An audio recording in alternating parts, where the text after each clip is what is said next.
Howdy folks, welcome to Sailing Slow Motion. So this is slightly out of order. So the next clip will be a video of me launching from the beach and the struggle I had. It was tough getting off the beach. I had to unload all of my equipment and gear out of the boat and then drag it, and then I was just inching it along with each pull. I'm so glad I had that handle attached to the bridle and the front cleat. So we are off, we are on the water, we are cruising. This is early morning, day one, 7:17. So stay tuned. This should be a pretty good series of the race. I'm excited.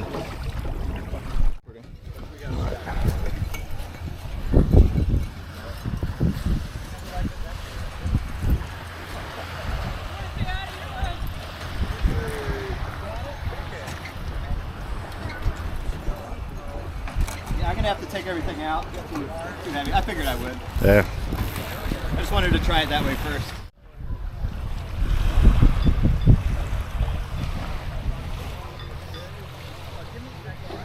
Huh?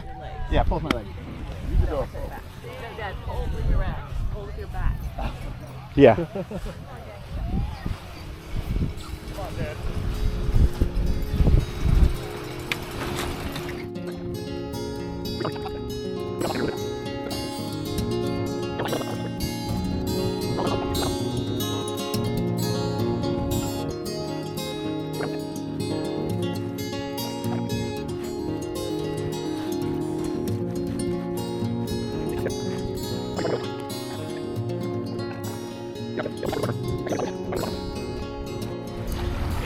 So here we are in our first boat race, and we're only a half hour into our forward progress, but we are doing relatively good. Nobody's passing us, and we're kind of catching up to people and passing people. So, and we're running 4.5 knots, so no complaints on this. This is awesome. We might get a special treat. So the camera doesn't pick up things that are far away very well at all, and even things that are 30 feet away seem really far away in this camera. But there's these dolphins that are rolling right up in front of us, and we're catching up to them. So if we get close enough, it'd be pretty cool to get on video. I don't know if you can see right here, the Skyway Bridge, the sun coming up over here. Race boats out there. Oh man, it's beautiful. What a day. The dolphins never showed up. They saw us coming and went and hid. So we're coming out of Tampa Bay, Egmont Keys, directly starboard, islands to the left. I can see a line of white caps coming out, and I can see on the chart too that there's shallows out here. So what I'm trying to do is skirt as close to those as I can. A lot of boats are going on the inside, and looks like they're wanting to cut close to the island and take that, but I can't. It's me. There's another wind rider up here. I'm not sure which one that is. Then there's another wind rider behind me. So I think the deeper drafting boats, I think we're all kind of going this way. I'd like to go that way. It's a little bit shorter, but I think this is the correct path. I can just now make out the hull color of the wind rider in front of me, and it's Meat Delivery and his partner, Catamaran up there. Pretty good names. But I can see what they're doing. They're going around this spot. I'm trying to cut it just a little bit closer, see if I can come out on the other side and get just in front of them. It might pay off, it might not. We'll see. At this point in the race, it really doesn't matter too much. I mean, this is all fun. So I am so glad I came out around in between Egmont Key and Anna Marie Island. That water over there is so scary looking. And there's boats over there. Hope they make it through all right. So right now I'm just going out. I'm watching the color of the water. So you got that dark water, and then you got that nice color teal water. And I'm not really wanting to get in that teal just yet. I'm wanting to come out around that island point a little bit more, and then I want to hook in. The way the winds are, this might work out pretty good. We're still running almost 5 knots, so. Look at how pretty that water is. Whew. And I'll turn you. You can see that's Meat Delivery up there. There's some big swells out here, and they're not tall, they're just big and long. but when you get on one, it just pushes you. Oh man, it's such a good feeling. It's like a kid's roller coaster. Very gentle. We're being passed on the outside by the new, I forget what kind of boat it is, but they're taking this boat out to win this race, and they're hoping to be done by Monday night, which is insane. But yeah, that's like a prototype model, and they're taking it out doing videos for the upcoming commercials for it, like the advertisements. So their plan is to win this race and show how good that boat is. But it is very fast. It has tons of sail. It looks fun. It's pretty cool that 3 of the 4 Windrider 17s were all within 100 yards of each other. I don't know where the 4th one is. They're somewhere out here. Pretty neat. Well, what that means is that I am doing as well as they are. So I'm not falling behind, at least. So I've just made an error in my track. So I didn't see the whitecaps running to shore over here. I started seeing a lot of the boats, they started tacking out. And I was like, oh, I wonder why everyone's moving away from shore so soon. And then I looked out and I saw there's rough water right here in front of me. So now I'm trying to hook out and go around it, but I'm going into the waves. Our speed's still about 3. So, I mean, I don't think we're not gonna get pushed back time-wise too bad, but this is just what we have to deal with. So we're going into the waves and trying to get around the big waves.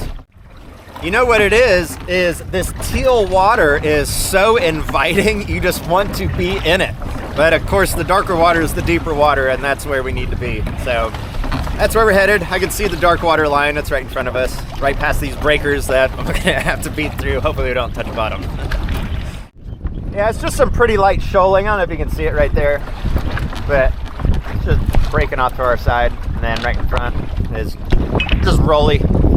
So I can see the mix of the dark water and the light water right here as we're kind of going up and down. And I don't think we're gonna hit. I think we got plenty of space below us. The boat that's supposed to win is on the same course that I'm on right now. I'm actually on the same tack and same heading that they're on. And I'm just gonna follow this until I feel comfortable enough to start angling back towards shore. But it's gonna happen relatively soon. I'm imagining he's gonna go way out and then, well, this is a big wave. Woo! But I imagine he's going way out there, so. Just enjoying it. I wish the camera could capture these waves, because these are well over 3 foot as we go up and down them. It's fun. As long as they don't break on us, because right now I have the hatch open. I should have spun that hatch and closed it before we left, but I'll get that when it's safe to do so. And just hope that we don't get one that breaks on us. But everything that's breaking seems to be breaking over there. Now, because it's windy, I pulled my microphone out and see if, I don't even know if it's connected right now. But, okay, looks like it's connected now. So, what I like about sailing a lot is that everything happens slow. Like the name of the channel, Sailing Slow Motion, the name of my big boat. You know, you just have time to figure stuff out at your own pace. Like, I'm going through this wind and wave. I was like, man, I'm gonna have to tack and make sure I can come down the coast. And I'm checking my charts, and I was like, oh man, I can run this tack for a long time. And then once I know that I can clear that point on my next tack, I can just run this forever and then come around and then run that shoreline. So it's just, sailing always seemed like a difficult task to me until you start to actually learn it, and then sailing becomes super easy. I love it. It's so much fun. So relaxing, calm, peaceful. And like, we've gone 7 miles so far, which isn't far, you know, we just started. But I don't have to turn around and go back to the trailer or marina or anything. We just get to sail all day long. That's so awesome. So anyway, I'm just gonna run this for a while and talk to you whenever I talk to you. Thanks. I can see Meat Delivery has done his tack back to shore. I'm gonna push ours just a little bit more because I can see the tack angle is not really south for him, so we'll just push a little bit further.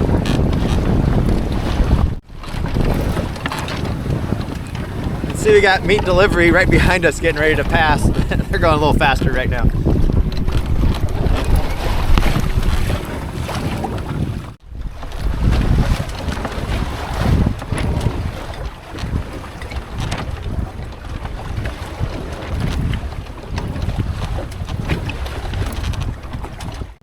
Normally I'm pretty lucky and I don't get splashed by the waves, but they're getting pretty big.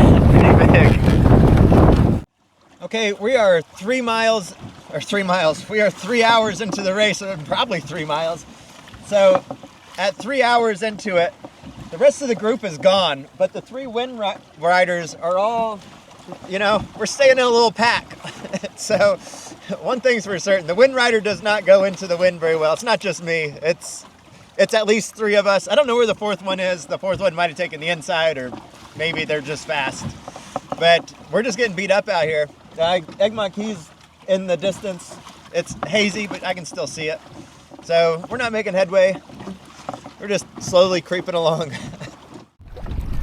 So it's pretty rough out here. So I'm heading into shore to see if I can get out of the real bouncy stuff and try and hug that line. And I think that'll speed things up a little bit. The other 2 wind riders that are in this little pack, they're heading into shore also, so I think they have the same idea. But the point that we're about to turn is probably 5 miles away or so. I can still see it. It's hazy. So it's coming up eventually, so I want to get close to shore anyway just to make that bank.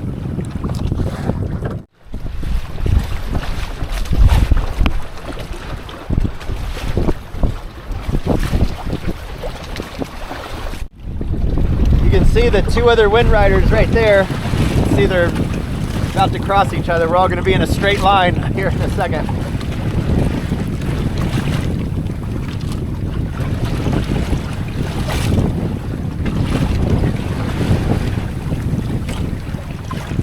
So in the middle there is meat delivery and catamaran, and I'm still not sure who that white wind rider is. I don't know if that's the ultramarathoners or if that's the racers. I mean, the ultramarathon's a race also, but I mean, racing the Everglades Challenge. Smokes, holy smokes, the wind just died. Like we're still moving, but like from what it was just a moment ago to now, the sea state just calmed way down. Everything just smoothed out, which is not good because right now we're trying to get down to Cape Hayes and it's a fight. So we need as much wind as we can get.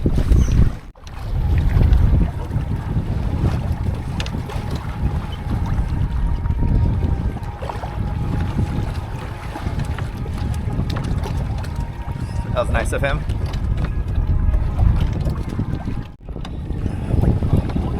All right, so I gotta eat, I'm hungry. It's about 11, even though it's bumpy. Well, it's 12:05.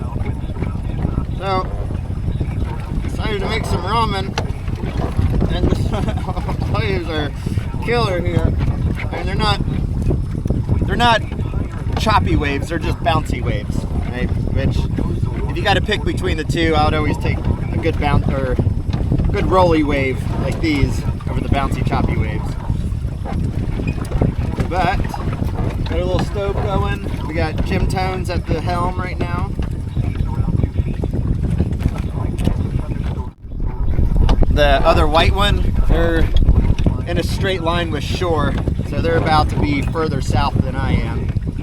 So, but we'll get back to real sailing here after lunch. I just want to take a little break. You know, it's been 7, 8, 9, 10, 11, 12, 5 hours. I can't have race brain already, we just started.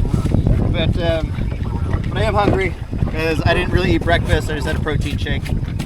So I'm gonna eat this, hold this tack for a little while, and probably once the food's done cooking, I'll turn and tack, and then I'll eat while we're sailing in. So that's the plan. And the weather forecast is calling for pretty mellow weather, which is nice. I mean, more waves would be good, but yeah, more waves would be good, but more winds would be good, but that brings waves. Oh my gosh, I gotta eat. Top ramen on a normal day-to-day basis, I'm not a big fan of it just because it's so salty and it's nothing really but carbs. And I really need to have a high protein intake to stay awake. The carbs will help me sleep, but I figure since it's middle of the day, I'm gonna do a high carb lunch and then I'll do a high protein dinner, because the rate we're going, I'm not sure when we're gonna get into Chokoloskee or get into Stump Pass even. It's gonna be late, so just got to keep pushing. The winds have really died out. I don't know if there's going to be a wind shift. The radio kept saying that the winds were going to be coming from the east, and maybe that's what's about to happen. But right now they're still straight up south, and we're making headway at 3, averaging around 3 knots. But we are wide on our tack angles, trying to creep on down here. So, but we're still in front of the other 2 wind riders. So, you know, we're doing something, I guess. So I just did a scan of the visible horizon, and including my boat, I've counted 21 boats. So there's 20 other boats in this general vicinity. And because it's kind of hazy, you can only see, 4 or 5 miles. You can't really see very far. So, and we're still on the outside. There's all the other boats, kayakers, everybody that took the inside. We're about to come to that meeting point to where the people on the inside can come out. And so that little shortcut that they were doing with their shallow draft boats, they'll be shooting out right up here. So we'll see what changes when we get up there. But we're still in the mix. We're definitely not going to win this race at all. This is a completion, not a let's get a trophy run. But I do want to kind of stay with the group if we can. We'll see. And these waves are kind of confused right here.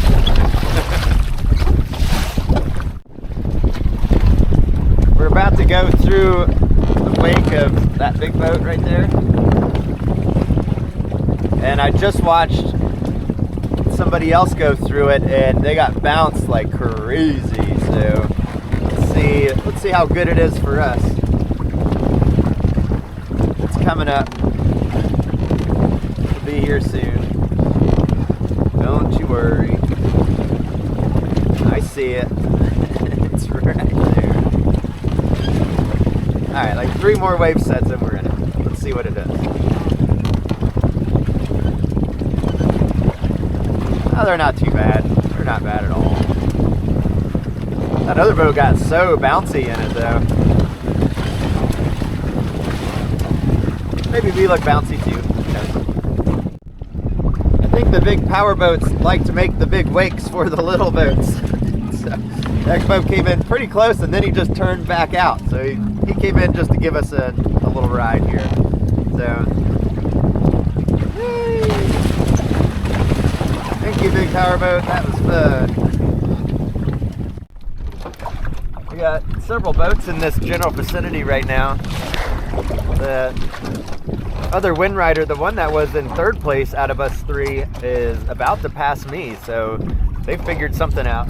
This really cool sailboat right here. I like the style of that one. Then we got a couple behind us back here. And then the way the camera is, everything just kind of fades out. But there's Hobie Tandem Island back there. But everyone's just cruising along. The wind's really died off. We're moving at still 3 knots, so we're making headway. But it's just sitting here waiting for the wind to come back. These guys broke out their oars. They're motor sailing. Yeah, the wind has really died off. That's pretty bad when your monohull has to pull out oars with the sails. I think it's cool that 7 hours into this race, me and another wind rider are just a few boat lengths apart. That's pretty crazy. I think that's the couple that's doing the ultra marathon. I'm pretty sure of it.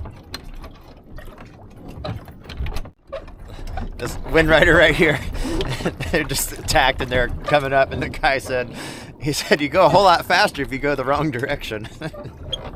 Pretty funny. But yeah, you can ride this tack for a little while, which we're really bouncing between 1 and nothing. There's half a knot, no knots. So yeah, it's pretty dead right here.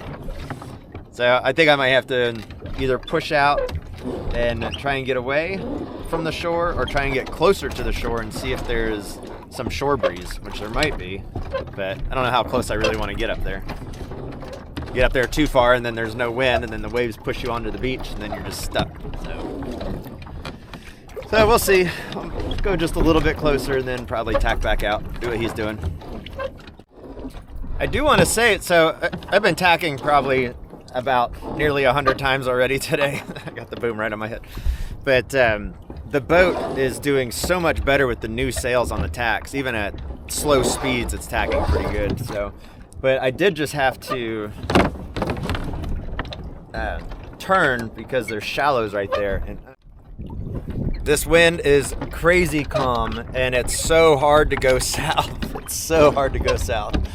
So you can go east and west real good, but south is very difficult.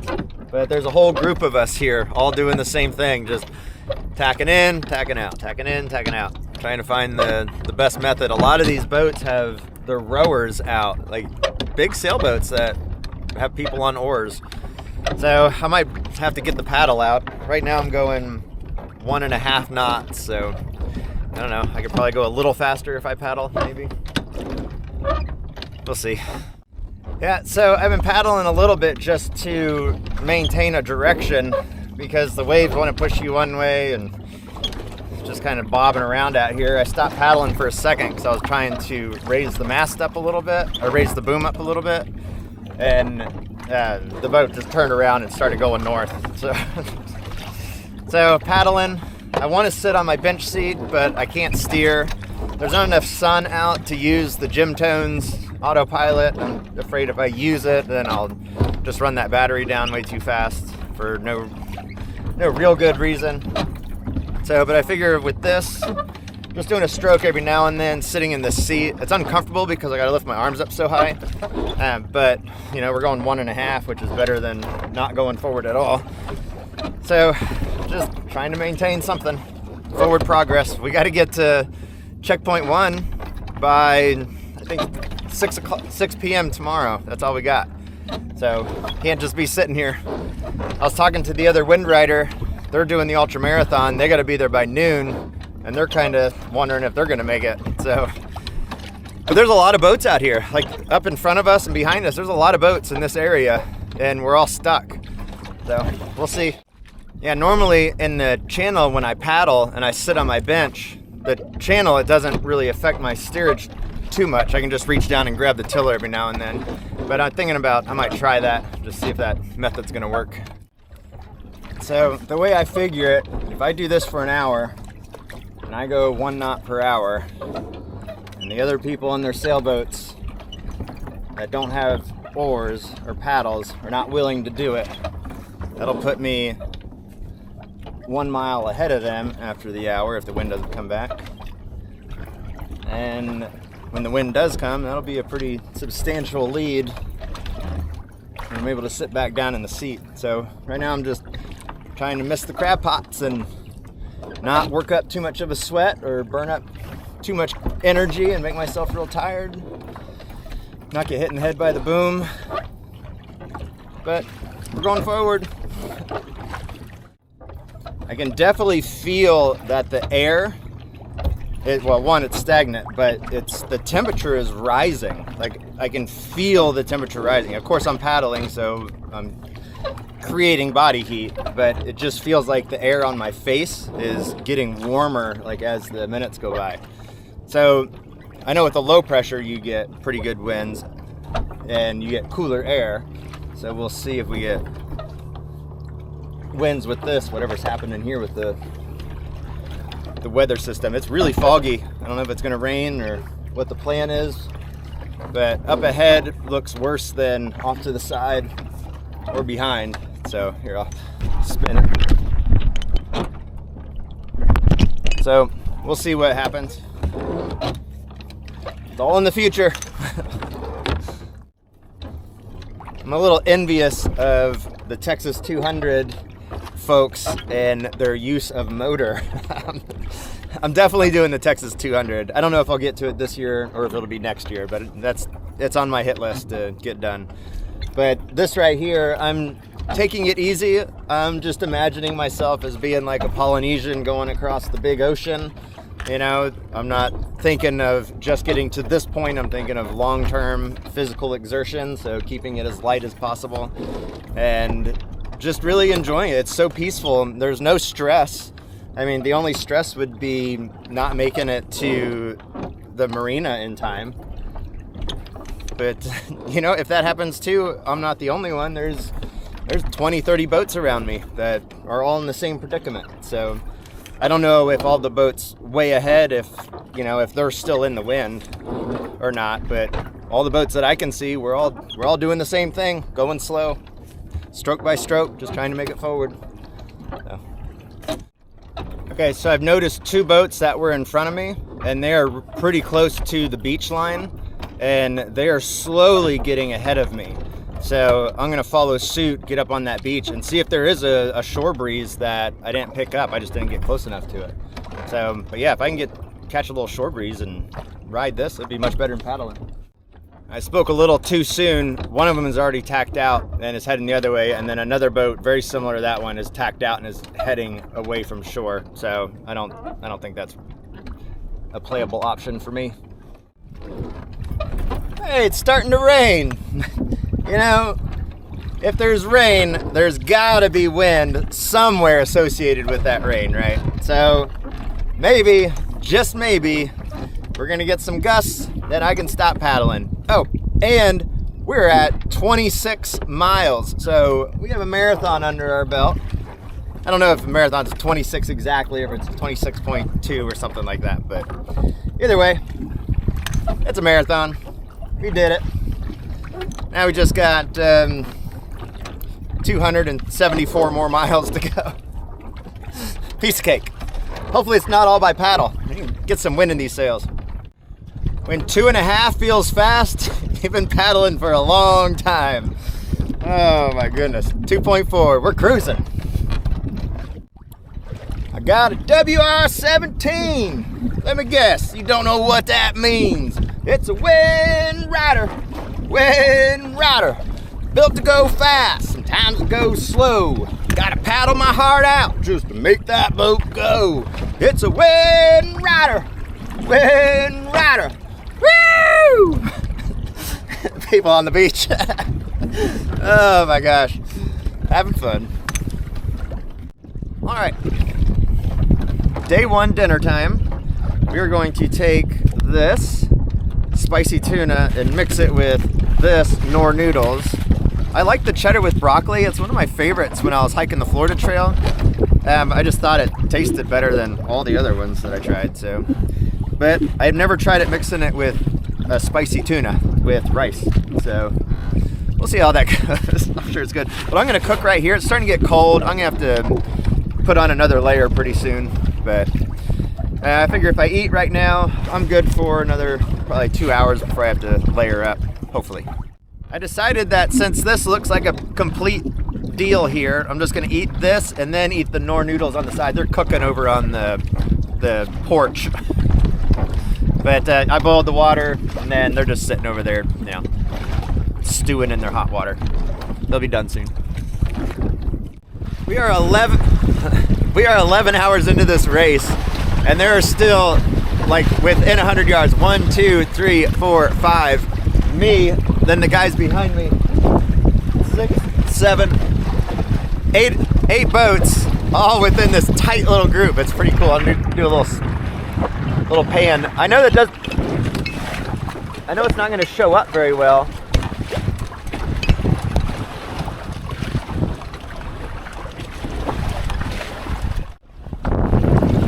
I just gotta get a clip of this. 1, 2, there's a Hobie that you can't really see right there. Everybody seems so far away in the camera though, like everyone's pretty close to each other.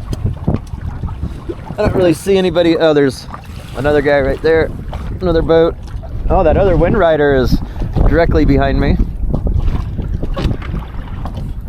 It's a pretty good day. So we're past 11 hours so far, and it has been amazing. I'm just hoping that the next, 12 hours are good. The nighttime is good.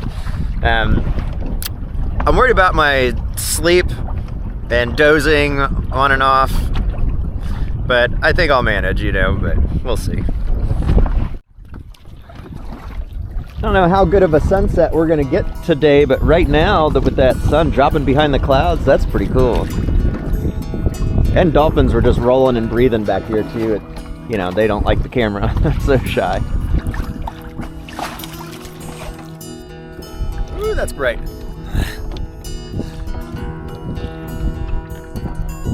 Well, it's getting nighttime and the sun is set, and we're just cruising along super slow at 1.5, 2 knots, just trying to continue to make headway and stay relatively on course. So I think it's gonna be a pretty slow night, and if it stays like this, I'm not really gonna film anymore because there's nothing else to see. So, I mean, it's dark, it's boring.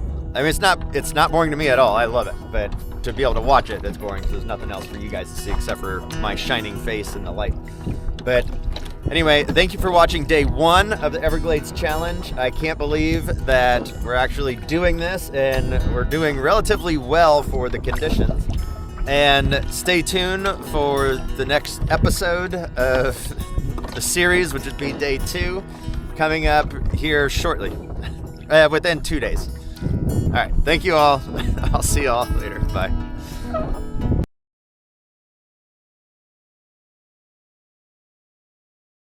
Howdy folks, welcome back to Sailing Slow Motion. This is day 2, which to me I think is going to be one of the more exciting days because we have Stump Pass that we have to get through today. We have thunderstorms on the horizon.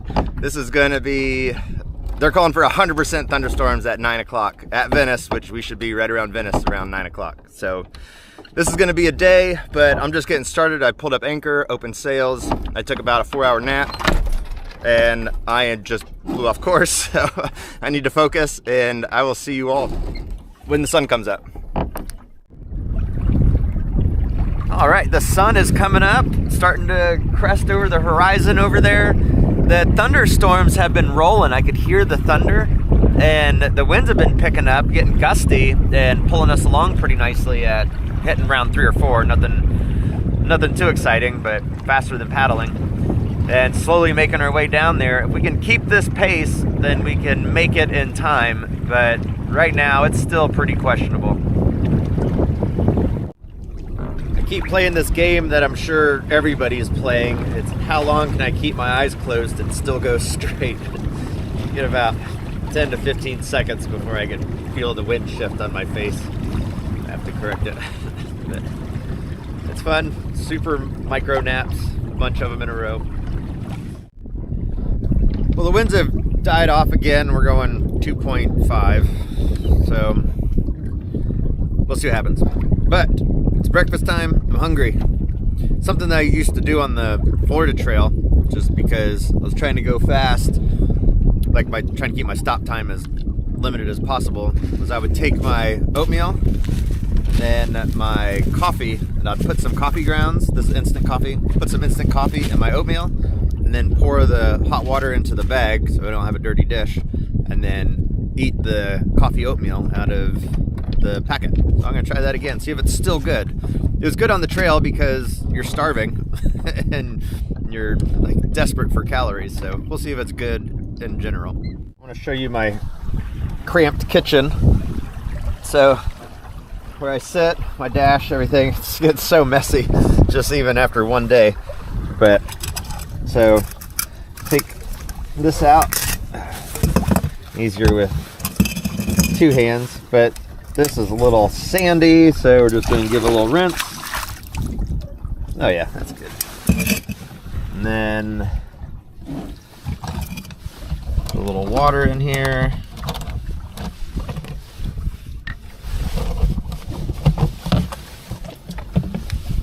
All while trying to steer the boat in the non-winds that we have. It's crazy. Like last week, it was so windy coming from the north, it would have been perfect. But this week, it's not playing fair. All right, so I have my lighter stashed right here. Turn the gas on. Fire it up. Put the lighter back. And then before that melts anything, we'll get the water on it. All right, and then I don't have too much water going because I don't need a whole lot. I don't want to melt my pants either. But flame's a little crazy. I think it's just because it's cold. There's plenty in the canister. But that'll boil shortly, and then we'll add it to some oatmeal packets, and then it'll be chow time.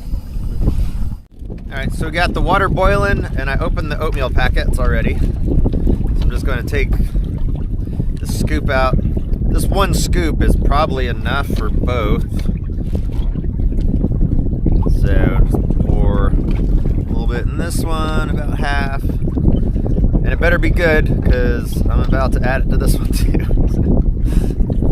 All right, so 2 tablespoons. That's a tablespoon for each bag. That should be pretty coffee full. All right, so it's all mixed up. It looks like chocolate coffee or chocolate oatmeal. Looks delicious. Let's see how it tastes. I might have put too much coffee in there. Let's see. Woo! That tastes like coffee. Well, it's hot, it's caffeinated, it's gonna fill me up with these 2 bags, so it's a good breakfast. And I still have some water in there. I might just make me another real coffee on top of this. Quick update, this is not good. Don't do this, do not try this at home. I'm gonna eat it because I have to, and I did it on the trail and it was fine, but here, it's not fine. Do not do this. Make your oatmeal and eat it, and then make your coffee. So with these storms that they're calling for, there's rain off of our port side. I'll show you. So there's rain happening over there, but it doesn't look like it's severe. I don't see any towering cumulonimbus clouds or anything crazy. And it looks pretty good over here to our east. So I'm not gonna reef sails. If it comes in and it's got some heavy winds, that's fine. I don't see it lasting very long. That's probably not the right thing to do. The right thing to do is reef early and reef often, right? That's the saying. But winds are forecasted to be light and variable, and I'm gonna take anything I can get. If that's sinking one of my amas under the water and ripping us at 20 miles an hour down the coast, that's fine, I'll take it. Anything to get us to the marina in time. So it's a struggle. I see a boat over here, one other racing boat. I don't see anybody else in front of me as far as I can see on the horizon, or behind me as far as I can see on the horizon. And this guy I saw when I woke up this morning at 2:30 and I was packing stuff up. I saw him going by. So he's been up for a long time as well. And he's got a lead on me by about a quarter of a mile. And I'm sure he'll keep it. He looks pretty fast. So at least he's trying to get to the marina as well, get to checkpoint 1 in time. So there's somebody else trying. It's not just me. But I really don't see any other boats. I mean, there's a power boat coming up behind us. Maybe I can toss him a rope and he can yank us down there. I've been doing this task right here for so long today. I really just wanted to get a video clip of it to document it, so I can look back on this video in the future and reminisce of the muscle aches and the frustration and the wind shifting and this moment of absolute glory. Oh man, this storm that's coming behind us, when that rumble rolls, it's not like a short roll at all. It's just like, it's almost like a semi truck is driving behind me. So still going to adhere to the I'm not reefing rule and see what happens. I mean, really it might make good video. The worst thing that I think might happen is the rope might get ripped out of the track, and then the sail's going to be loose. I mean, mounted from the top, and then the clew and the whatever the other one's called. But it'll be mounted in the 3 points. But I think it might pull the rope out, possibly, because it's kind of loose on the bottom. I don't know what happened to the mast, but it has opened up just a little bit. So, but anyway, that's back there. That's not here. And again, I just wanted to capture this moment. I'll see y'all hopefully when we get to Stump Pass. And that's my dad with the weather report. Okay, so my dad just said that there's a large blob of stuff headed my way. The green stuff arrives soon. The orange and yellow I'll get to enjoy around 10:30 to 11, but should be all clear by noon. So it is 8. Okay, so just a couple hours. That's not bad. And hopefully there's a lot of wind in there, and that'll get us down to Stump Pass. Ooh, I hope Stump Pass. I hope it's gone by the time we get to Stump Pass. That's gonna be rough already. Hate to do that in a storm. It is just so hard to make any forward progress. This is crazy. My dad just told me that I'm number 55 on RaceAl, which is insane to think there's only 54 more boats ahead of me out of the 80. There's nobody behind me, unless they're on the intercoastal over there. But I don't know. I know some of the boats didn't start. I don't know how many of them. So there's wasn't 80 boats that launched, but still. I'm not too upset with being 55th right now because I'm in front of that guy right now. I'm just now passing him. So, and I see another race boat in front of me. So if I can get him, if that one's not counted yet, which I doubt it is, and then that one right there, if I can get to 50th, I feel like a winner. Some of those boats were super fast. So, you know, I would like to know where I rank in, you know, Cat 5, which is the category for this thing. So, but anyway, we'll find out when it's all over. For you, you just got to watch a couple more videos and you'll know. I got to live through it soon enough. That boat in front of me that I thought was a race boat, I'm not so certain that it is anymore because it's a sailboat and it's going into Venice Inlet. And unless that person thinks that rowing through that whole canal and all those bridges is going to be better than dealing with this storm as it rolls over, I don't know. I think that would be more troublesome than being out here. So we'll see. It's starting to rain now, so it's fast approaching. It'll be here soon. But there's no wind with it. The wind is still coming from our east and the storm's coming from our west. So there's about to be this conversion. That's about and it's starting. So the sailboat that's out there, it's a two-masted boat. He's got both his sails up full, so he's not reefing either. He's begging for this wind. And there's two boats on the beach right over here that we're passing right now. And I know that they're in the Everglades Challenge because I recognize one of the shirts. It's super bright orange. And they're on a, I don't know if the bright orange shirt's on the trimaran, but there's a trimaran over there. And then there's a regular sailboat. They just launched the sailboat onto the beach. So I think they were going to ride out the storm possibly. They looked out on the horizon and they saw my boat and that boat with full sails up.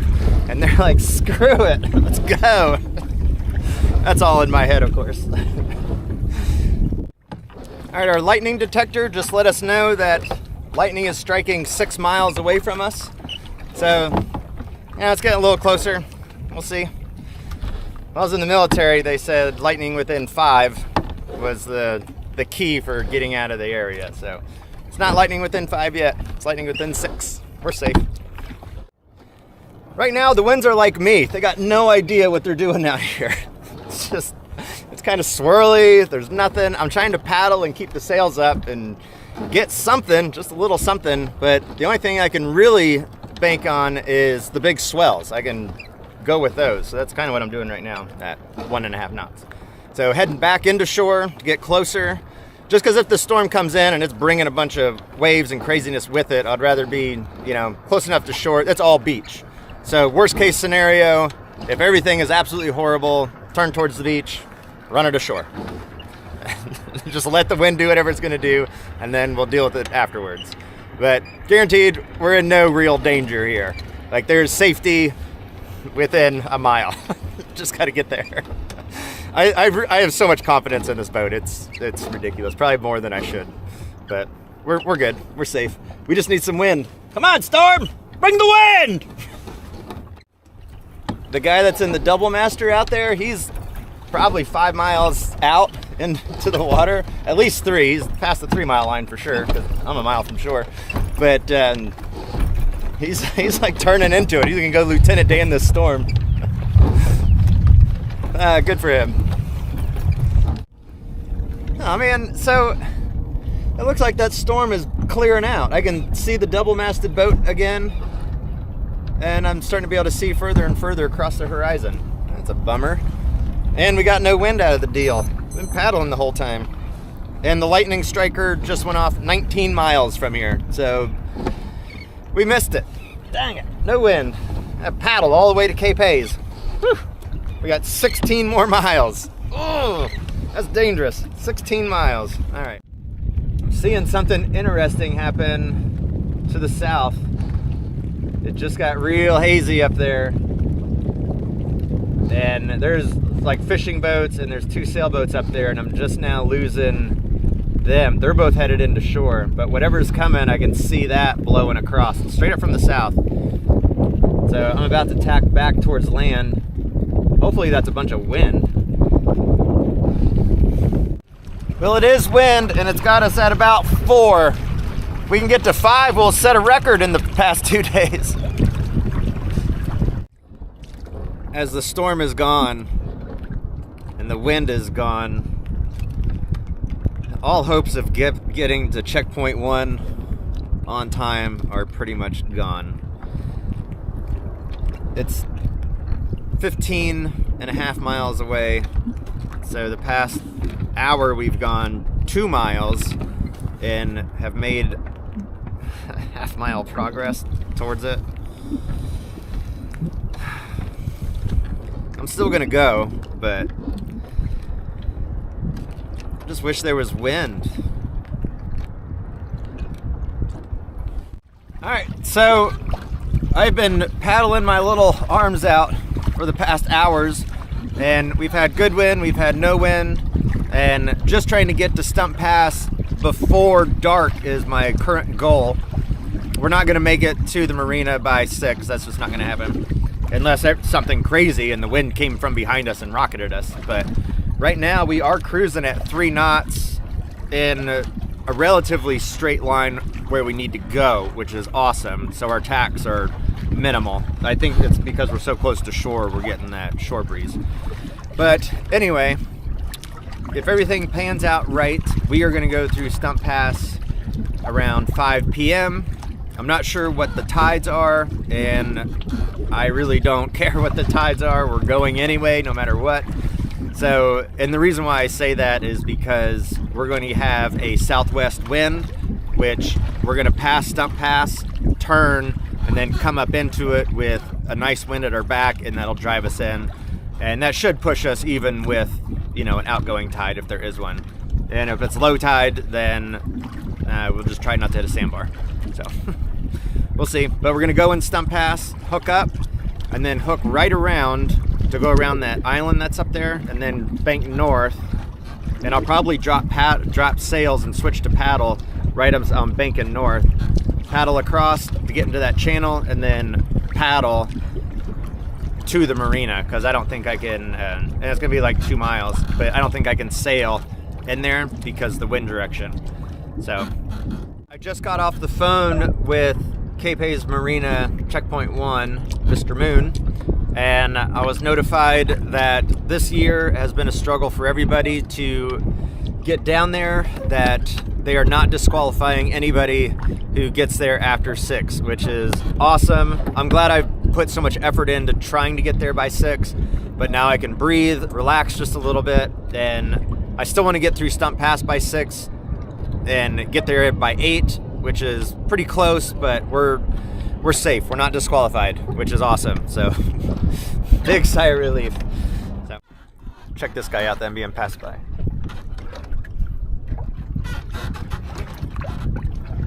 An inflatable catamaran.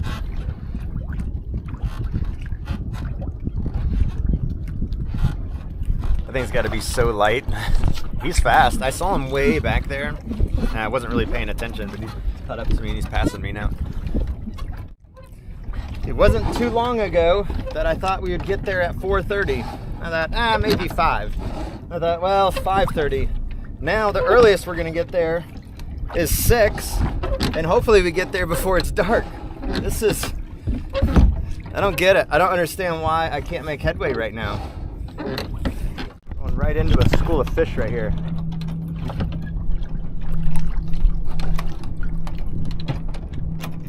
You can see the water churned up and it's been circling. No one's gonna jump. Oh, there's some jumping up there. I can see all the silver flashes on that far side.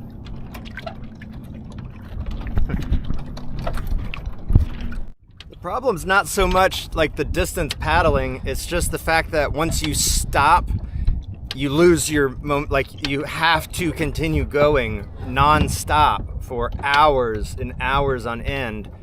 My hands are cramping, my shoulders, my neck, like everything's cramping. And we got 0.6 miles to go. Well, folks, in the struggle to get to Stump Pass that has taken many, many hours since we were 4 or 5 miles from here, it is now 6 p.m. The sun is about to set. It is low tide at Stump Pass. I can see the sandbar that reaches all the way out as the boats come in and out. I don't think there's going to be any action for us in there today. Unfortunate. I was really hoping to get the show, you know, of Stump Pass. All the videos I've seen of it have been pretty impressive, and people holding on to their hats, literally, you know, going through there. It looked like a real dangerous thing. I was pretty excited for it. But from what I can visually see now, with the sea state being as calm as it is, there is nothing. Check this out. Look at this. There's nothing happening out here. It's just dead. So I think we're at a low tide. There's no current. Well, there's current definitely blowing north, but that's just going to push us into the channel, and any wind is blowing the same way. The slight little whiffs of baby's breath that are blowing every now and then. So there'll be no show today, I don't think, but I'll turn it on just in case. But if not, next clip will be at Cape Hayes Marina as we go get our little check-in done. Late, but getting it done. There's some dolphin feeding right there. See if they show themselves when the camera's out. There's a fin. Yeah, there's a fin. A tail slap. All right. Before we go into Stump Pass, it's probably going to end up being dark, because I still got to get down to the houses before I can cut in. I just want to say that this is probably the most rowing that I've ever done in a single day in my life. And I've been on a lot of backcountry trips and canoes and in kayaks, but we've gone 34.7 miles so far. We still have 3 more to go. I've never done that paddling in a day before. I am so ready to get to the checkpoint, check in, and then go anchor somewhere and go to bed. Okay, we are fast approaching Stump Pass, and we have a sunset about to happen. I don't know which one to point the camera at. One of these is going to be entertaining. So Stump Pass looks pretty flat. Nothing too much happening there. I know I was supposed to go until I saw the red buoy before I turned in. I don't see any buoys, so I'm going to go to that house there and then turn in. I see the jet skis. They're kind of going right over the top of it, so it can't be too bad. But the sunset back here, oh my gosh. We got these storm clouds over here look pretty good. And then the sunset happening here. That's looking pretty good.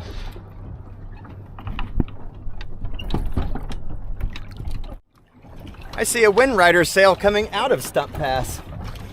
I guess that's probably meat delivery and catamaran. I don't know why they didn't go down and come out on the other side. Maybe tide's coming out. Maybe it's just easier. Yeah, so coming out the channel, that's definitely meat delivery and Cocomoran. I'm just watching them to see how far out they go. Well, they're heading north, so they'll probably just run that shore.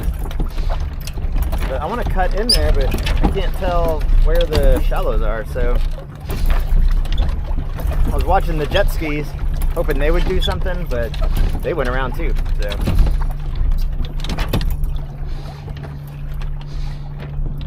You can see we're kind of going broadside through the rollers. I think this is the part that's normally white capped, like the scary part. I can see the bottom. It's probably, 6 feet deep, maybe 8 feet deep.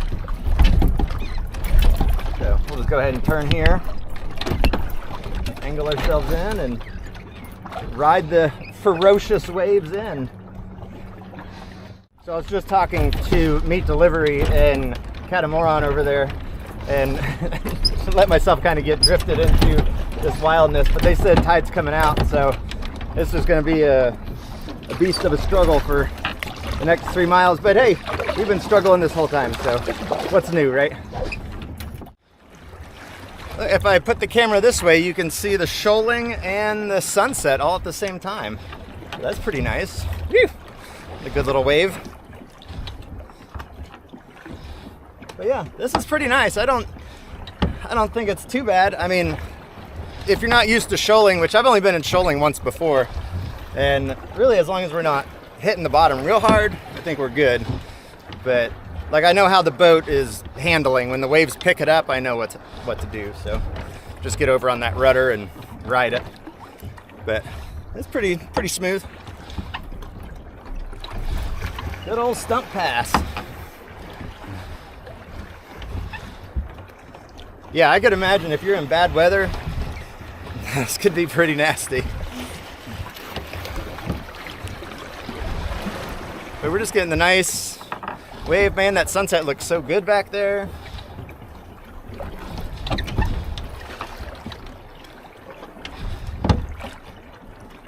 But yeah, apparently the wind's supposed to die down at 7 is what they were saying, which I thought the winds died down a couple hours ago. But they're bobbing around out there. Hopefully they make some headway. Hopefully I see them at checkpoint too.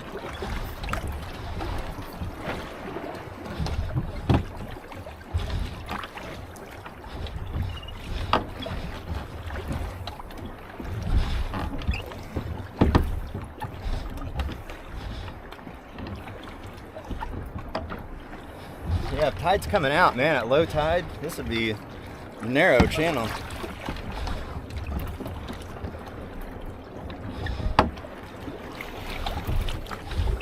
When the waves pick you up and push you forward, it feels pretty good.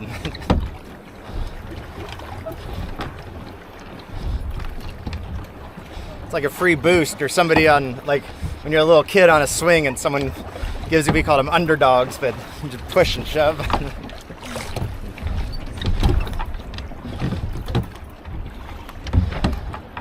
Looks like it's starting to get a little deeper, and then I can see the beach is right there, so I'm going to go ahead and start my turn and start the, what do we got? 3 miles. 3 miles to paddle upstream. Okay, with an outgoing tide. This should be fun. Oh man, with the wind being dead and the current coming out, I'm kind of just sitting here. I'm not making headway. I think I might angle over to the beach, and then I'll just get out and pull it. Yeah, that's probably a good idea.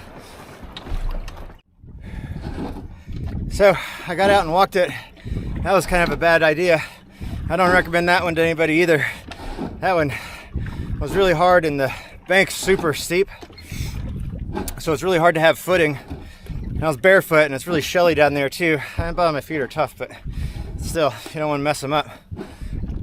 So we're in the Stump Pass. Now we're making that first right-hand bend, and I'm gonna get in here, probably drop anchor so I can get the sails down and get dock line out, get everything set up, and then paddle we got 2.5 miles to get to the marina. So, whew. Yeah, only hop out and drag your boat if you absolutely have to, because that was something. That's something I'll never do again. That was a once-in-a-lifetime deal there for me. Next time I'll wait for high tide. I just dropped anchor so that I could drop the sail, and the mosquitoes came in by the thousands. So real quick, I just lit my citronella candle down here.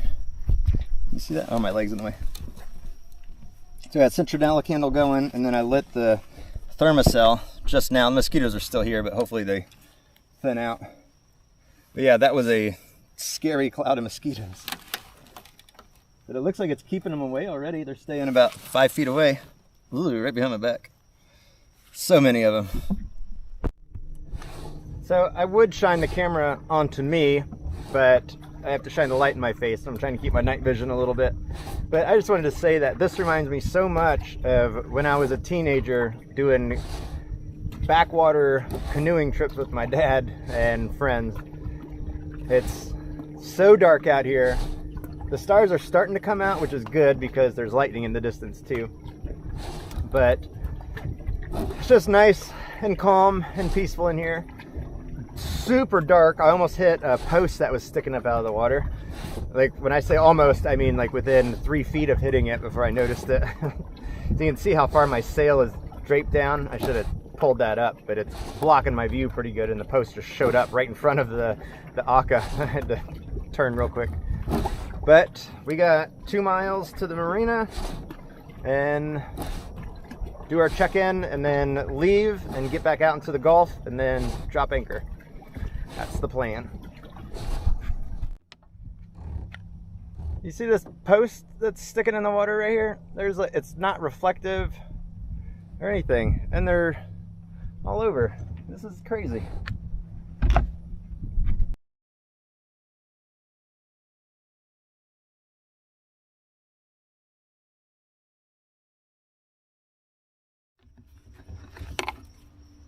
Real quick, we just finished checkpoint 1. I didn't get any video. We just turned and burned that stop, and we were getting ready to roll on out of here and get out, find a campsite, or at least an anchorage. Howdy folks. So it's the end of day 2. I was coming out the channel. I was gonna go as close to Gasparilla Pass as I could get. I don't want to go out into that shoaling when it's dark, so I can do that in the morning. So I'm at an anchorage before Gasparilla Pass. It is 11:30. I did almost 40 miles today, and I'm done. My wrist is killing me. I don't know what I did to it, but just whenever I grab anything or get up or put any pressure on it, it just hurts so bad. So I took 2 Advil, so hopefully that fixes it in the morning. I'm better. We'll see. So anyway, thanks for watching. Tomorrow's the first day of our 100-mile run. I'm going to try and do it in 2 days and get us down to checkpoint 2 on, what day is today? Sunday. So get us down there Tuesday night, and if not Tuesday night, then Wednesday morning. So that's the plan. So tomorrow's a big day. Get out, back onto the Gulf, and then push for miles. See you there.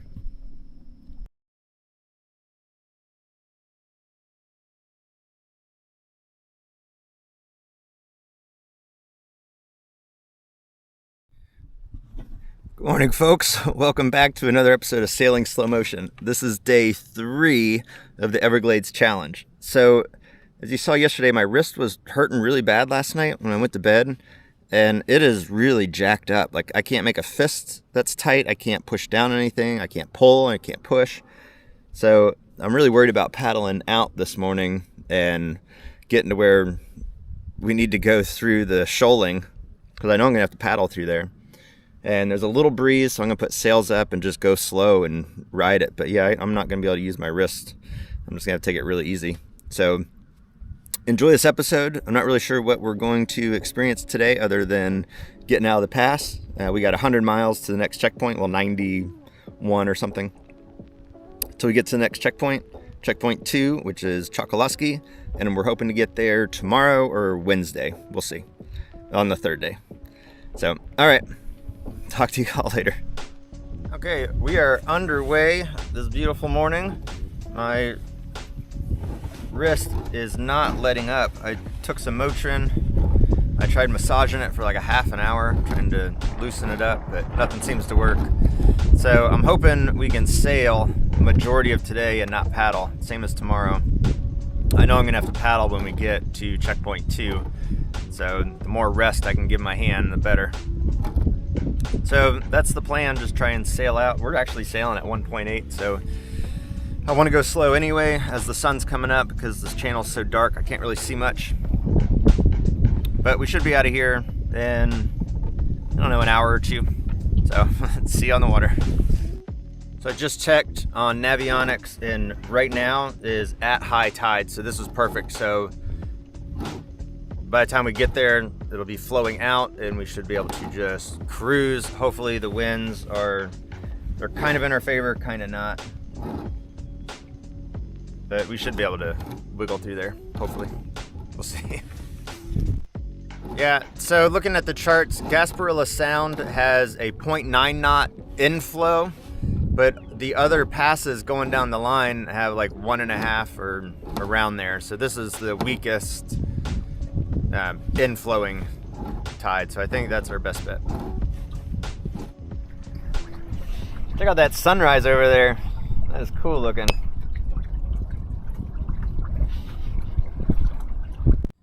So this bay is too shallow and I just ran aground. So if you're going to go out of Gasparilla Pass, don't try and shortcut that little bay because it's shallow. The soundings are in feet, not meters. So when it says 1, it means 1 foot, not 3 feet. So, but back beside the channel, I'm not in the channel, just because I don't want to be. There's a lot of boats running through. And we are about to make this bend and that should pop us out into Gasparilla Pass. So we'll see how we fare there. Hopefully we make it. Dang, I just saw on the chart that there's a fixed bridge blocking Gasparilla Pass and it's 15 feet and we're too tall. I'm glad I saw that, but now we got to hook back over to the main channel and go out over there. Okay, so the charts say that the bridge opens every half hour and hour. And this boat is really gonna mess me up here.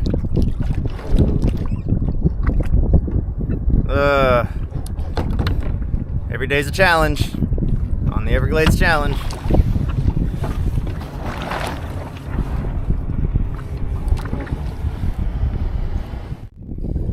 Well, if I really tried to kill myself, I might be able to get there in the next 13 minutes, but I think we're gonna have to wait till the next turn. The camera really makes everything seem like it's a million miles away when it's not. The bridge is right there. It's just about a mile away, mile and a half away, but we're not gonna get there in 15 minutes. But when we get there, it'll be a cool video. It's the rotating one. It doesn't lift up, it spins. Okay, we're shortcutting over the shallows to see if we can make it. You know, I like to push the limits, you know, so we'll see. But show you the bridge. 10 minutes. Can we get there in 10 minutes? Oh, you're about to find out. I don't know if you can hear the bells, but they're dinging for the drawbridge. I just got passed by one Water Tribe member, and then I got 2 more right behind me. So I'm about to lose a couple places, but I'll pass these 2 up again for sure. And I might be able to catch that guy too. He's only, you know, a couple minutes ahead of me. But about to do it. Okay, it's making noise.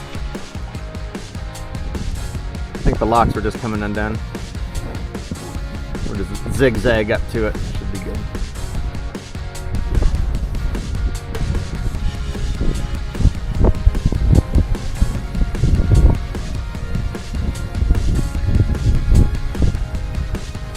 Oh wow, that thing is silent. It's moving, but you can barely hear it at all.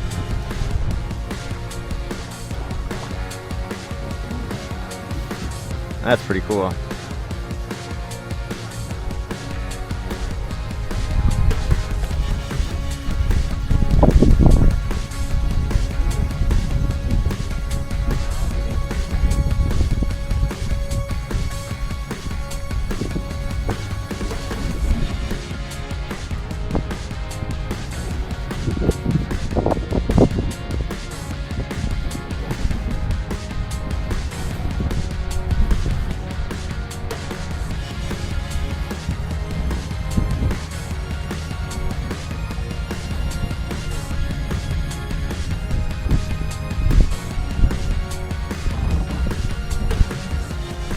we got plenty of opening to get through right there. I'm still going slow.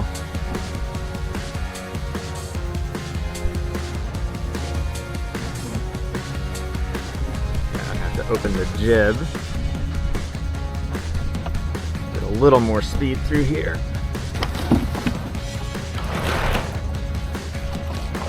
Kind of hard one-handed, but got it. All right, make sure we don't bump into anything.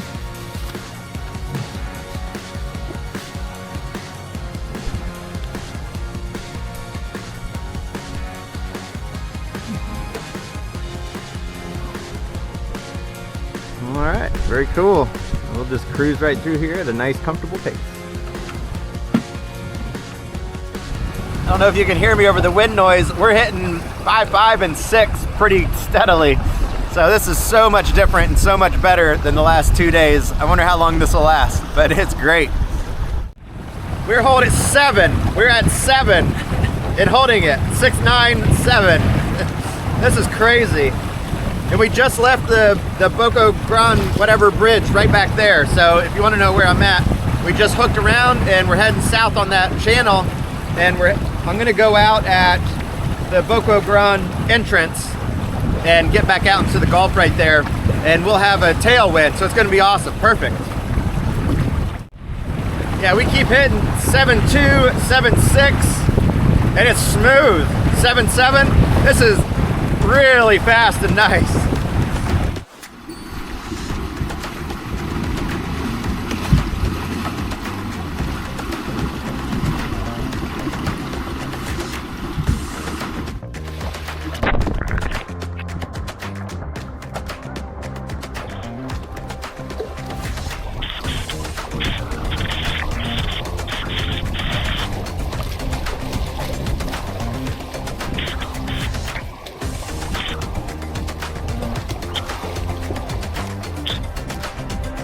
All right, so we're coming up on Gasparilla Pass, and I see what looks like a wind rider up ahead. I'm not sure if it is.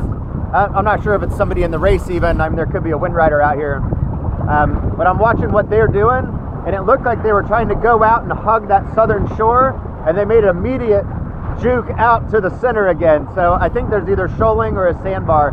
So after watching them, I know what I'm gonna do. I'm just gonna shoot out the middle. And there's a buoy out there, a green marker buoy. And it looks like if I go to the green marker buoy, past that, and then hang south, I should be good. But these waves are getting pretty decent headed out. So I don't know if the shoaling coming in, meeting the waves coming out, is gonna be something, or if they're gonna cancel each other out. But we'll know here within about a mile or less. Yeah, I don't know if I can capture how good these waves are.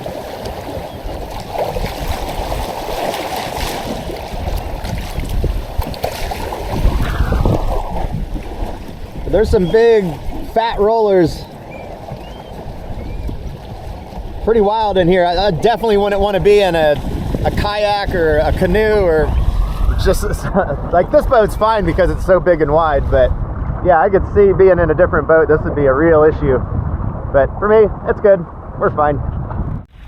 Yeah, as we're getting kind of into the mouth of this, there's some real shoaling going out. It's pretty crazy. But it'll pick us up like right here. Yeah, so it's taking us and kind of throwing us in. The distance is too short between the shoaling. So we're getting lifted up and then jammed up into the wave in front of us. But we're still going 4.5 knots, so we got good speed. Everything's, you know, besides being bouncy, it's comfortable and feels safe. Just another day.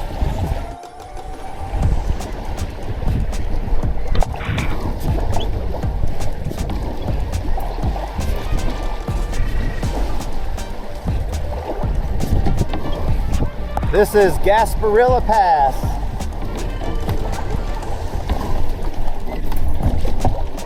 Oh, so here's the incoming shoaling meeting the outgoing tides. So yeah, it's a little confused there. Not bad. See how the boat handles it.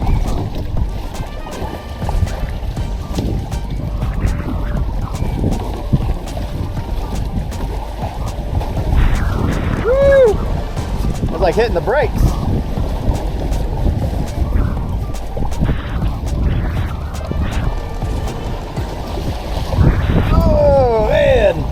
crazy.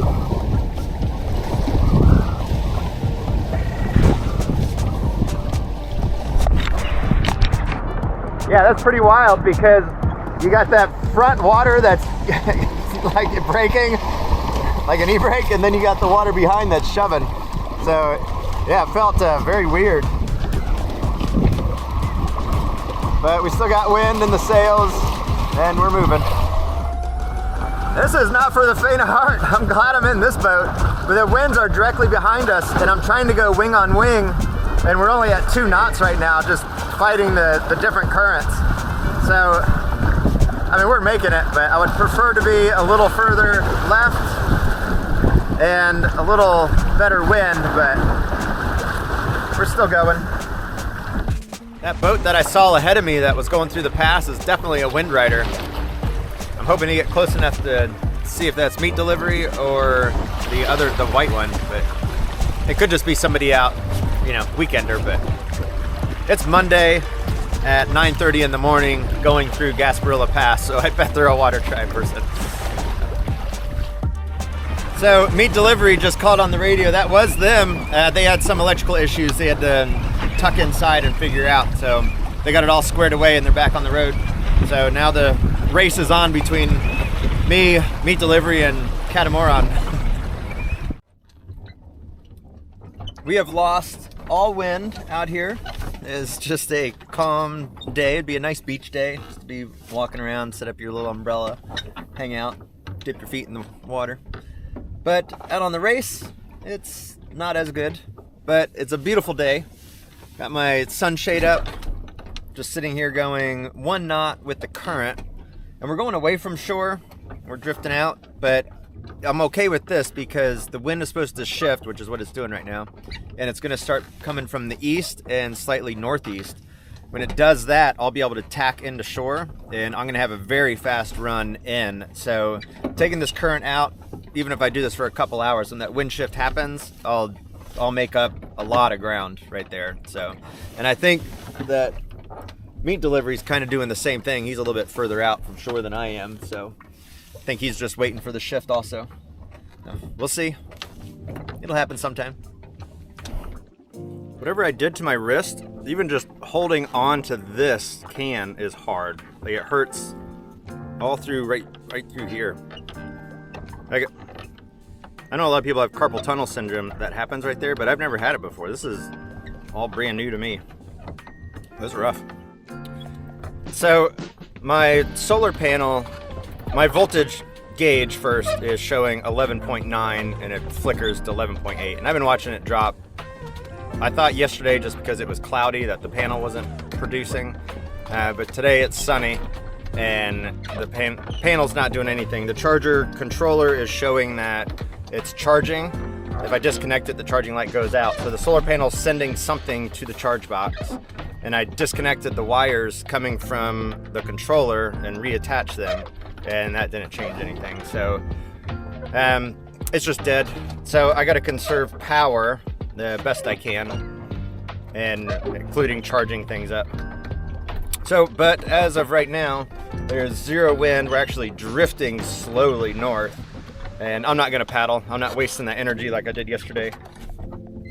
I'll wait for the wind to come back and then sail and make it up. Looks like meat delivery and catamaran are paddling because they keep getting steadily closer. But it's really hot and stale air right now. Very humid, so I'm hydrating, I'm eating, and just getting myself prepped up for when the winds come back.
Well, today was a day of lots of experiences. So we got to do the bridge, which was cool, the rotating bridge. And we got to cruise at 7 knots, which was awesome. Not just getting to 7 knots, but sustaining 7 knots for a long period. That was really cool. Going through Gasparilla Pass, that was a ride. Very interesting. And when I was coming down, so Navionics told me not to go through Gasparilla Pass, but to go down further and go out this other pass. I didn't know what the name was. Gasparilla was a wild ride. When I finally got around to that other spot, it was like smooth glass going across it. But then again, it's smooth glass everywhere. So there's a little bit of an ocean swell, but there's hardly anything at all. We've gone 29.2 miles. The last 4 hours, we've gone 2 miles. So half a knot drifting for 4 hours. So the sun's setting, and I don't feel like just bobbing around out here, just like forcing myself to stay awake with like no gain at all. So I think I'm gonna pull up here into, it looks like some mangroves or something, and just anchor out, get some sleep. If the wind picks up, I'll get back in and go. But I see no reason to stay awake if I'm just bouncing. But I do want to show you guys the sunset. It is beautiful. This is the end of day 3, and the view couldn't be beat. I'm gonna spin the camera and let you see this too.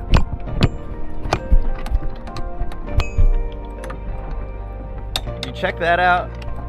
Oh man, that is so awesome.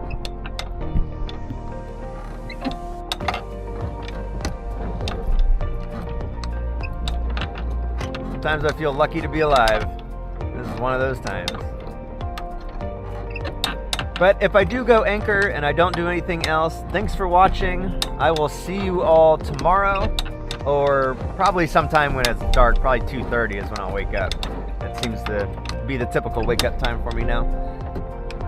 And then hopefully the wind's blowing, and if it is, we will get on the road for day 4 and see how many miles we can get. Thanks for watching. Bye.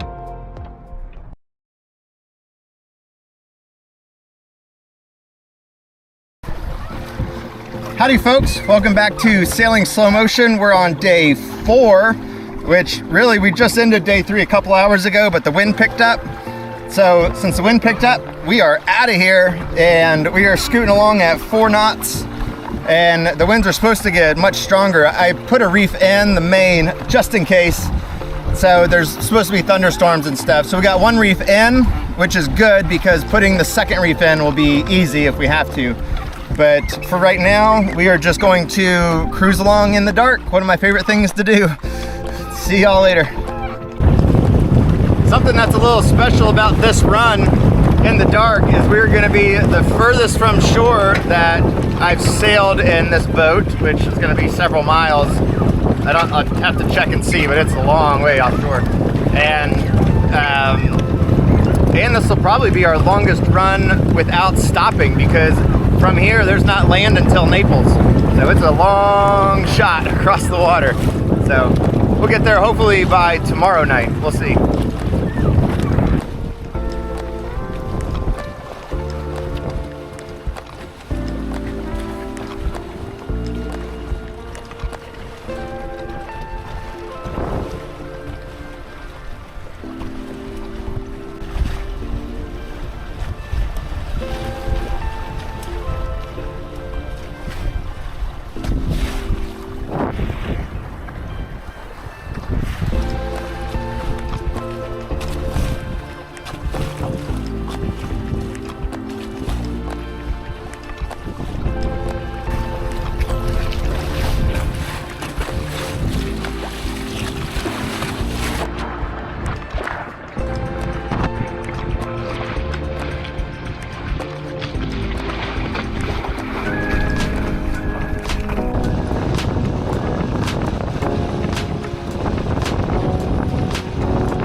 we've covered 55 miles in the past 13 and a half hours, which is good, but we're trying to get around this point for the past 2 hours, well, 10, 11, almost 3 hours, and it's just not happening. And there's this little cut that's called Blind Pass, and I want to get up there close and see if I can walk the boat through it, because if I can, that would save us probably about 3 hours of, you know, tacking back and forth. It's so strenuous, you know. So we'll see if we can shortcut just a little bit. It's directly in front of us. It's right there where the color changes. There's people standing there, so we'll see. We'll get close. And then that's how much more I have to go, which is pretty far. So at least look at the shortcut, see if it's possible.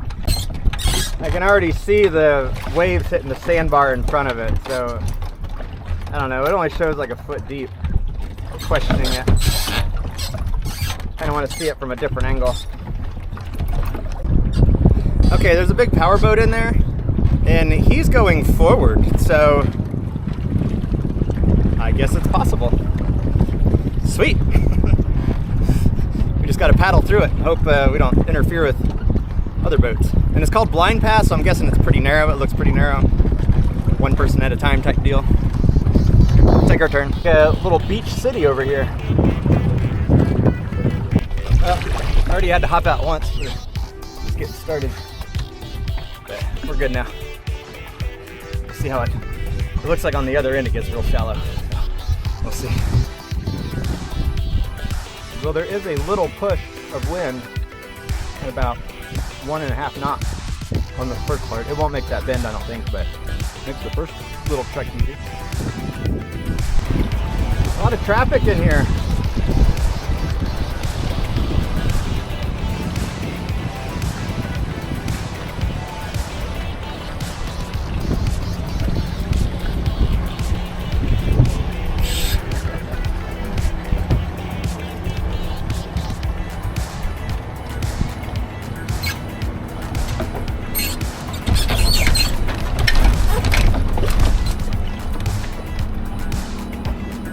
That guy's wake's gonna shove us into the mangroves.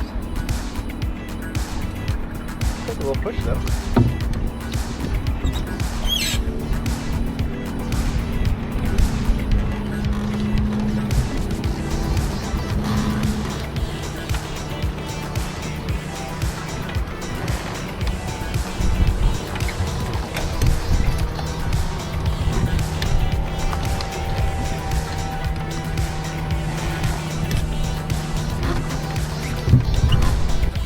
We are sailing through the channel with both sails up. This is crazy. What a good idea. I can't believe that worked. Now we just got to make it out of the flats, that's all. But man, if these other boats are making it, we should. Okay, I'm having to tack and paddle. All these people are fishing. I feel bad, but I got to do.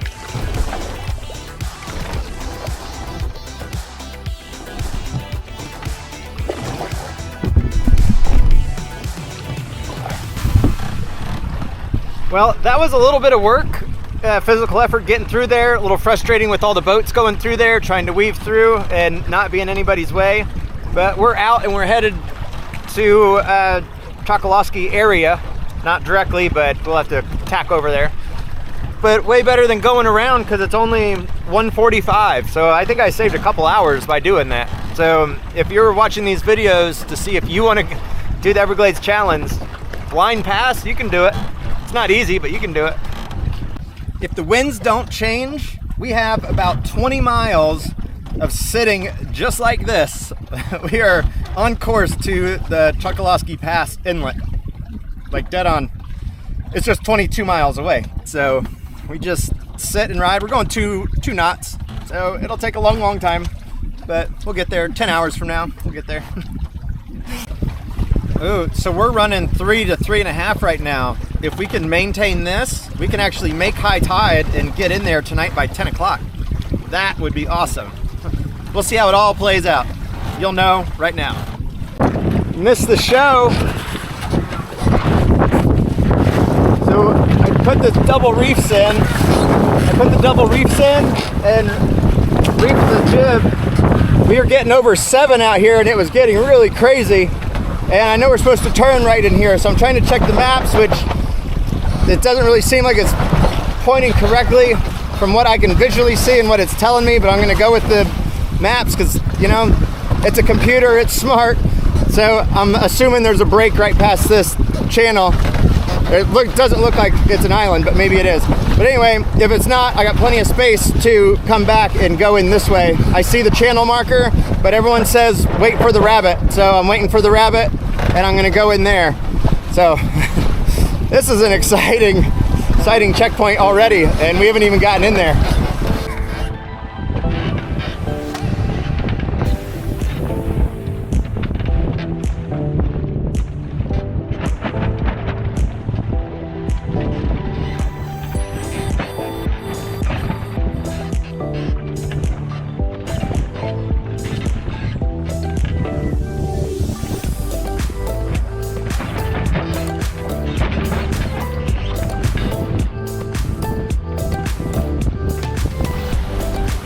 This is similar to the shoaling coming out of Gasparilla.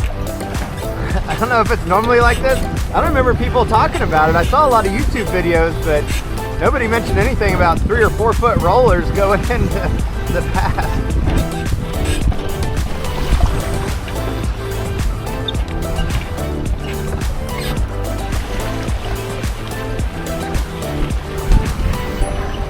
The one behind us catches up quick.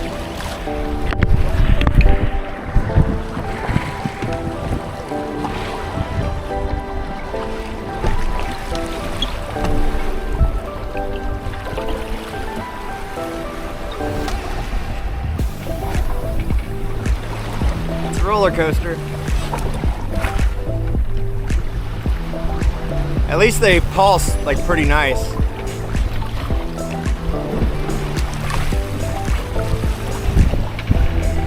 But the tide should be at its low point, well, in like 10 minutes. Whee! Oh my gosh, it came in? That's crazy.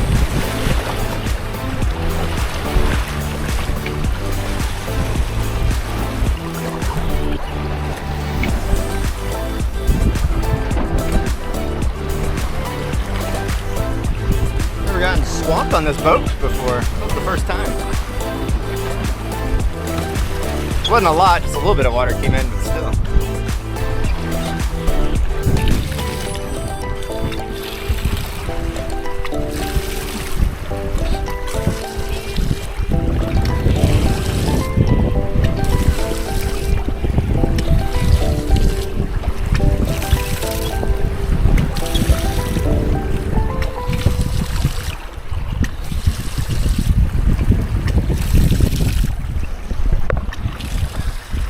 That was something, quite the ride.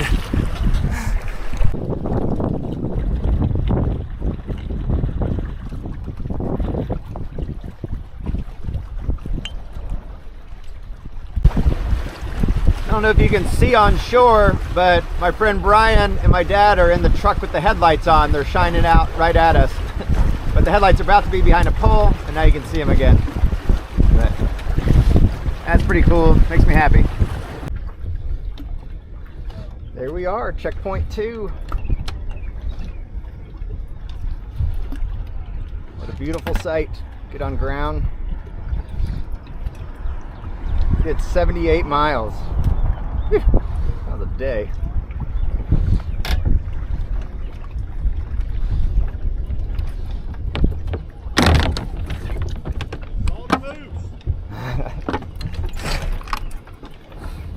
Success. Sorta. Those headlights help any? Yeah, I saw you from a long ways off. Well, we couldn't see you, and you said you saw the headlights. So I was like, well, I hope you see the headlights. Oh, really? Oh, I'm in it already? Ugh. Yeah, they said it's... And this is high tide, so you're lucky.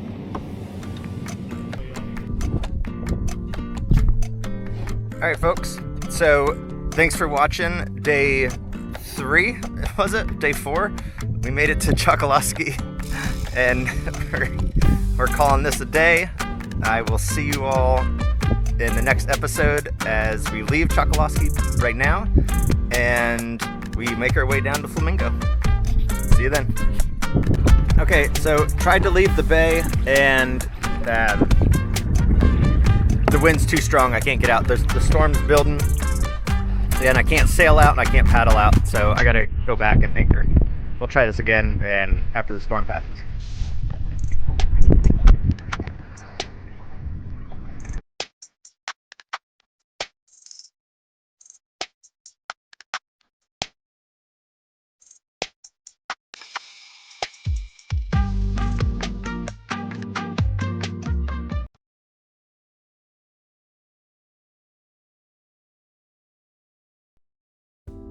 Howdy folks, and welcome back to Sailing Slow Motion. So in my extreme tired state, I did not make an intro video for the next couple days. And I knew that I was going to combine 5 and 6, but here I am. Please excuse my tiredness in the next clip. I was just waking up. It is the morning and it's low tide. So we're waiting for the tide to come in. Got Solar Man over there. I'm not sure what his actual name is. And then SpongeBob is just on the other side there. I was talking to him for a little bit. But once the tide comes up, we're gonna get ourselves out of here. This boat right here, SpongeBob, I was just talking to the guy that built it. He said it will rocket along at 17 miles an hour, no problem. He said that it weighs about, listen to this, 125 pounds fully set up. It's crazy. And then he worked with the designer of this rudder. It's a kick up.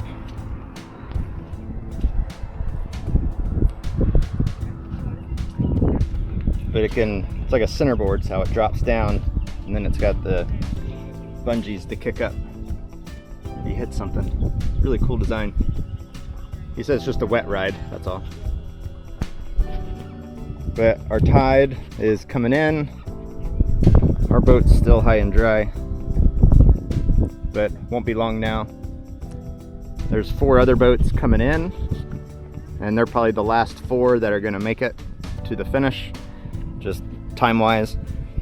And the race is on now to Flamingo. That's our checkpoint 3. All right, we are leaving checkpoint 2 directly behind me. And we got a very long paddle ahead of us. The winds right now have died down. There's still an incoming tide, but because I was beaten by the wind yesterday trying to leave, I'm willing to risk the tide coming in and see if I can beat that going out. So right now, no wind at all, completely dead. We'll give it a try. So I'm a little nervous because I do have my jib sail up now, and this is where I was able to sail around last night.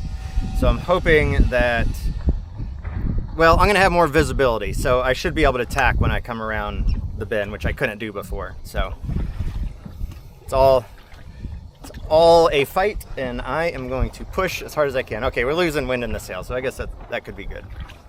I tried to move the mainsail from that far position so I could get a tack on my port side, but now the ropes are dangling. The wind would just stop or come from a different direction or do something different, you know, we can make headway. But it's so defeating being out here. I just need to get out. If I can get out of here, then I can sail down to Flamingo. But I couldn't get out yesterday. I can't get out today. The wind's not cooperating. The current's not cooperating. It's just, I just want to get there. I mean, it's a challenge, but come on. Gotta be able to do something. Okay, so I just threw anchor so I could take a break because I'm exhausted. I am nowhere near where I need to be on getting out. I got a long ways to go. I'm just hoping that this wind will stop or shift or do something different than beating us up constantly. Looking at Navionics, we're about a third of the way out. So, I mean, we're doing good, I guess. There's a storm coming. I don't know if it's gonna get here. If it does, then I'm gonna put my cover on and try and just hunker down till it passes. I don't want to be trying to be underway while we're getting lightning strikes and stuff. So we'll see. Everything's in the future. Right now, we're just going to hydrate and eat. That's our plan.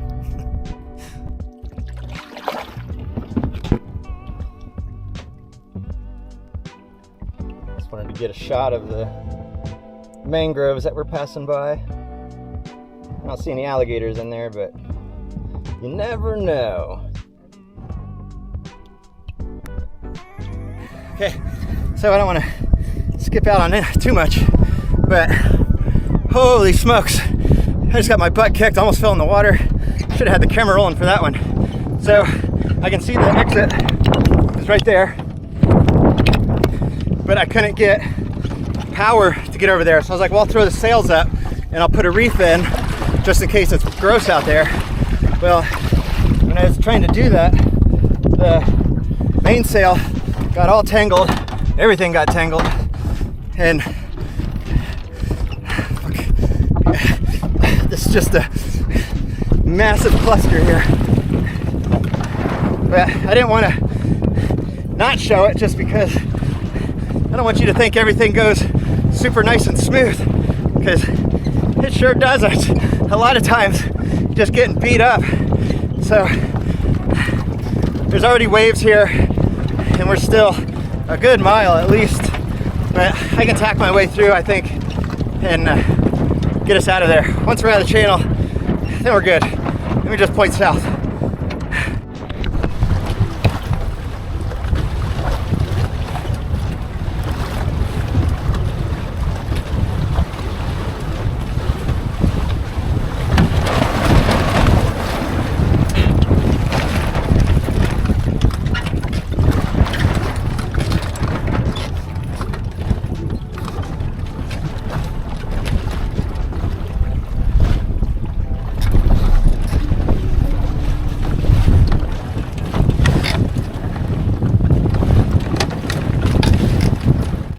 Just ran aground on some coral. We gotta hop out and get us off of this real quick. Good thing I put that keel guard on. Oh man, we got on it hard too.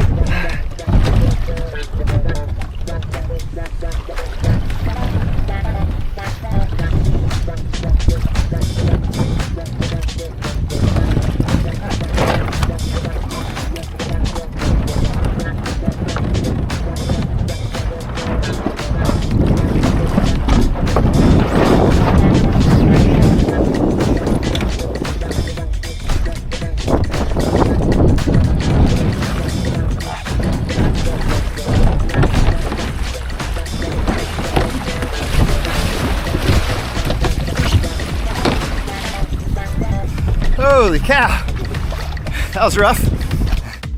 So I've never tacked well outside of the boat. I had to get the sail over onto that side to pull. On that chart, we weren't, I mean, it shows that there's a level change, but it's showing 2 foot right there. And we are at high tide, so we shouldn't have hit anything, but we did. So anyway, we still got a little bit of tacking to do before we're out of here. I know that things aren't going to stay the way they are, but if they did, oh my gosh, this is ideal. We are going 4 knots, which, well, ideal would be a little bit faster, but we're going 4 knots in a sea state that is relatively calm. We are on a tack that is riding the Navionics line, which is amazing. We have not done this like since we left Fort DeSoto. We've been tacking the whole time. It's been crazy. So, but right now we are riding the Navionics line, and we should be able to do that all the way until, if everything stayed the same, till we rounded the point to head over to the Flamingo, which is like 40 miles away, or yeah, probably that.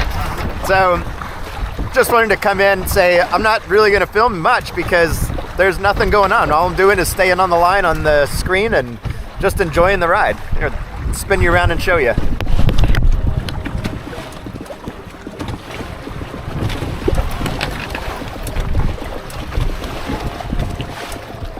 Pretty nice. So we're having a wind shift, which is amazing. It's shifting west and almost north, but it's causing the sea state to change because we're going from beating into the waves. Now we're coming like across and the waves are going nuts. But I got the jib opened up to catch that wind, but I got to keep the main kind of tight still because that bouncing was really, I felt like it was going to tear the boat apart. So what I have it set now is about the most comfortable level of destruction I can handle. So, but I really feel like soon I'll be able to sheet out the main and catch some more wind and go a little bit faster. So we're about out of wind as the sun's going down, which seems to happen. But I wanted to sheet out the boom a little more, and it was just getting beat up. So every time the wave would bounce the boat, the boom would lift up and then slam down. It was really loud. So I took the yellow line and wrapped it around the cleat, and then down to an eyelet, and then back to me. So now I'm holding it, and that has silenced the madness. So now we're just cruising along slowly at 2.5 knots, and this is all gonna die out eventually, but just trying to squeeze out the last little bit of speed that we can get.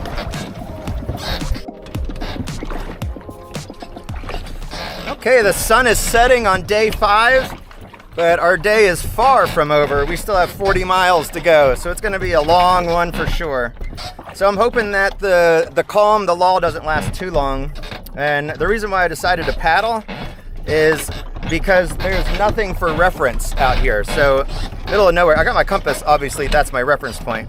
But what I want to do is just continue in a general direction. I don't want to stop my momentum and then go to pick up and try and remember, because my brain is pretty tired. So I just want to maintain the course I'm on, which is easy, it's just south. On my compass isn't pointing the true heading because of how much electronics I have in my dash, but I know what the deviation is on it. So, but anyway, I have the needle red on 180, and that's what I'm doing, and that's keeping me right on line with Navionics. So I'm just trying to stay above 1.5 knots, so my Navionics line stays pointed, and keep it going. So we'll see what happens. I'll show you the sunset, and then I'll turn this off, and then I'll turn you back on either in the morning or when we get to Flamingo. See you tomorrow. I just had a huge shark swim by. It was like 8 foot long. It was a monster. That thing was so cool. Yeah, I heard a splash. I was like, oh no, I hope I didn't catch a crab pot. And I grabbed the light because I could hear like the wake back there. I grabbed the light and shone it in the water, and it was a huge shark. That was really cool. Wow. We've gotten ourselves into a storm here, and I reefed the jib all the way down. I can't get out to do the main, but I can just sheet it out and try and stay pointed into the winds. But it's raining and it's not horrible out, but I can't steer at all where I want to go. It's just kind of whipping around. So we're just going to be stuck out here for a little bit, I think. Alright, it was getting bad, so I got the double reef in on the main too, so that's all we got up. Now we're just getting tossed around. Okay, I can't see me, but I got the boat kind of hove to. Right now the main is sheeted all the way to the right, and I'm putting in left input and on the rudder tiller, and we're just kind of stopped. There's lightning and stuff, so we just got to ride it out. That's what we got to do. Okay, so that was a pretty wild ride. We survived it though. The storm has passed. So now we just got to make our way into Flamingo, which is still pretty far away. And the winds are going to be light and variable, they said, from the south, and we're still trying to go south. So the same problem we've had for the past 5 days, going on 6 days. So short. I'm not going to do much. I'm going to paddle over here to Flamingo, which will take me probably the entire day, 12 hours. Hopefully I get there before the sun's just coming up. I want to get there before the sun goes down. It's a long ways. There's no wind. And then I got to reassess my available energy and what the weather is for tomorrow and the next day, because what I heard on the radio was that there's no winds again. So if there's no winds, I don't know how I'm going to get across Florida Bay. We'll figure it all out as it comes, I guess. Okay, So we have enough wind now to run us at 1.5 knots by itself, and then with paddle I can get 1.9 to 2. So my paddling isn't helping out a whole bunch. But I got sunshade up, block that sun because it's pretty bright this morning. But it is currently 8 o'clock. We have 19.5 miles to go. I'm hoping to get there by 10 o'clock tonight. They're not calling for any winds today on the Weather Channel. They said southeast at 5, but they said like light and variable or something, but at 5 knots. So we'll see. There are some more big storms coming. Maybe they'll bring some heavy winds that we can navigate with. The one this morning we couldn't navigate with. That was just swirling all over the place and beating us up.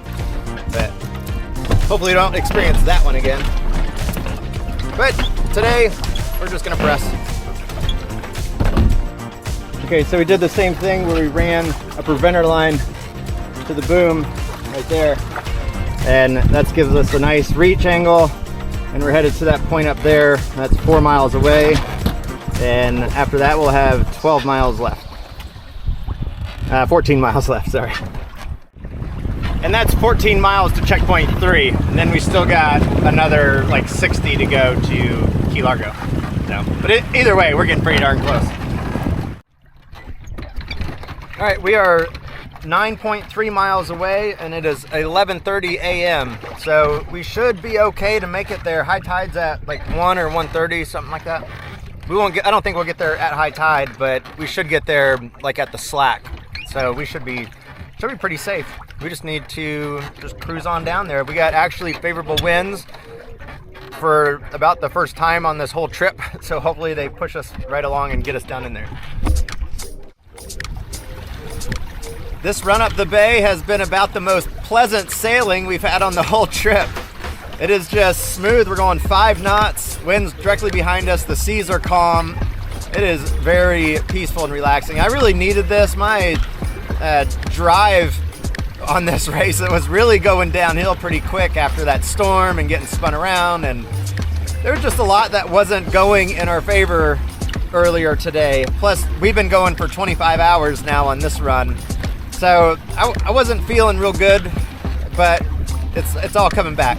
We're about to pull in here, get our checkpoint 3 done, and then get refreshed. And then next stop is the finish line. That's crazy.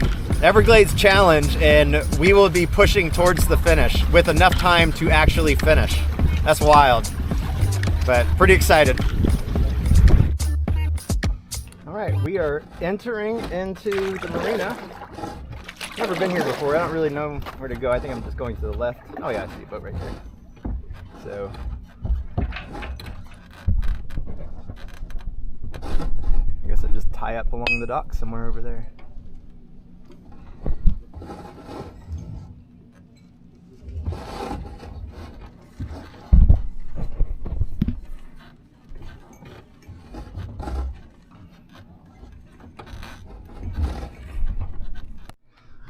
All right, here we are at checkpoint 3. Give you a nice visual. Looks like we were supposed to park over there, but came in over here. The sign-in box is over on that side. It's a nice spot. I'm gonna go see if they got a shower house because I smell horrible. It's so gross, and I don't want to do the finish tomorrow smelling like this. I want to be able to shake people's hands at least. And they're hot and fresh. They had hot dogs, they had 2 left, so this is what I'm gonna treat myself with before I get back on my boat. And just gas station hot dogs, but it'll be a treat. So this channel is really narrow. As they were coming out, they hugged the right-hand side and they got stuck. So this channel is pretty tight all the way out, and then all the bay, I don't know if you can see the color changes there, but it's very sandy pretty much everywhere.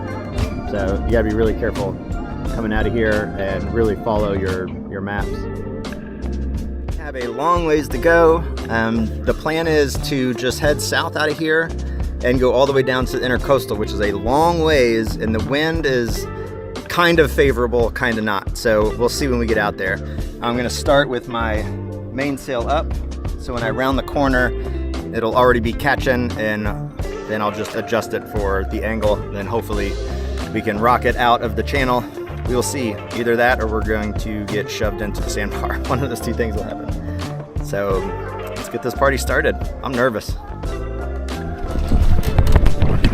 Okay, we are coming out of Flamingo, and I have decided not to do the shortcut because the high tides don't line up very well. The next high tide isn't until 1 p.m., so I don't want to go out there and get stuck and have to wait a full day before I can move again. I've heard of other people doing that. So we'll take the extra 20 miles and go around. That's just what we have to do. So. Well, we've made it out of the channel, and we've turned like to head back out into the Gulf of Mexico, and we're getting really nice wide tacks, so we should make it out pretty easily. That's impressive. I was expecting it to be a lot worse. The sun is getting ready to set. I'll show you in a second. But I was thinking, man, that's gonna be a pretty sunset where the clouds are and everything. And I was like, man, that could be the last sunset on the Everglades Challenge. And then I was thinking, realistically, it could be, but it's not necessarily gonna be the last one. So we have 54 miles that we gotta do, and it's in the intercoastal, which is gonna be a lot of work, a whole lot of work. So we'll see how quickly we can do that. It all depends on wind direction, really. So this could be the last sunset, but it also could not be. But it's gonna be pretty, and it lights up all the colors.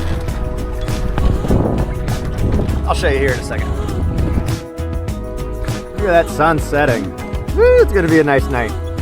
It's supposed to be clear, so we'll have stars. It's supposed to be a little cool, so I have to bundle up a little bit. But I was trying to tack, and I'm having some issues, and I think I might have water in this ama, so I'm gonna check that real quick. I don't want to see my nasty feet here. Okay, there's a little bit of water, not a lot. Go ahead and pump that out real quick.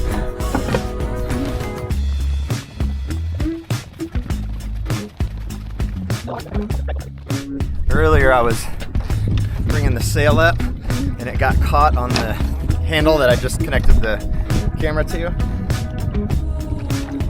And when it came off, when the sail lifted off, the camera wasn't there. Oh my gosh, I had a panic attack. That was today. It's like I lost all that. The whole Everglades Challenge gone. But luckily it was on the charger. All right, well, the rope's out from underneath me. Time to sail. With the setting sun, these wisps right here are really cool. It's almost like there's a vortex out there. It's just like the outer bands being thrown at us. Really pretty.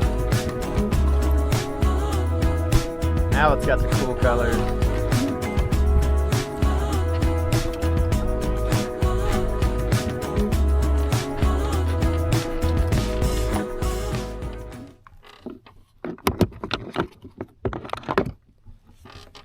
I'm paddling through the Everglades National Park down here in Florida Bay, and the stars are insane. I just turned my nav lights off because, well, there's nobody out here, and turn my nav lights off just to see the stars, and it's crazy how many stars are up there. And listening to the alligators grunting, and then these little tiny fish jump out of the water a lot, and all kinds of sounds, and it's just really cool out here. It's like just an awesome experience. If you ever get the chance to go out into the Everglades and sit in a canoe, kayak, trimaran, something all by yourself and be that vulnerable, it is so cool. And the view cannot be beat. It is amazing. So that's just where my mind's at right now. We're pressing on. We got zero wind. It is completely stalled.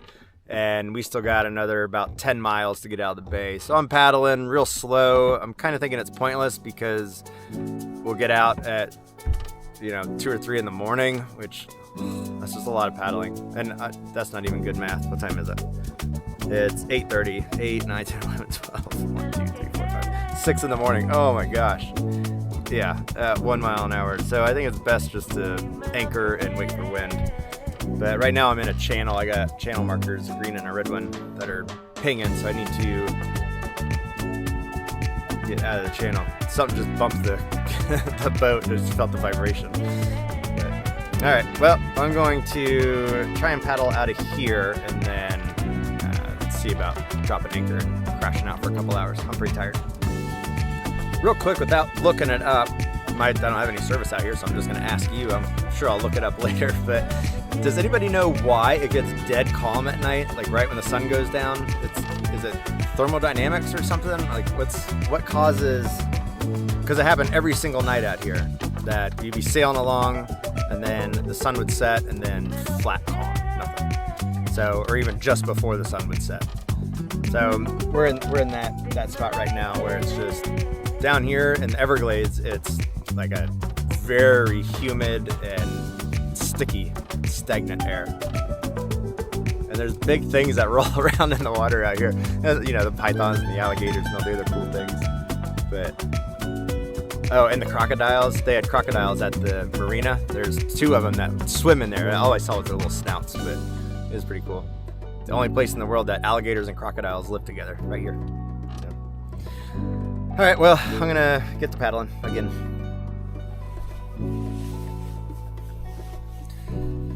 So we're sitting anchored in the channel. There's nobody around, so it's not like we're blocking traffic or anything, but we are in a channel. But the current was too strong and the wind died and we weren't able to tack out. We're right at the mouth, like within, a mile of it, at least. And so we're just sitting and waiting, and it's cold, so I put my rain gear on and then got my whoopee and wrapped myself up in it. So it was hot, like blazing hot just like 2 hours ago, and now it's cold. So that's the way it works. So we're waiting, and then hopefully we get freed up once some wind starts blowing, and hopefully that happens pretty soon.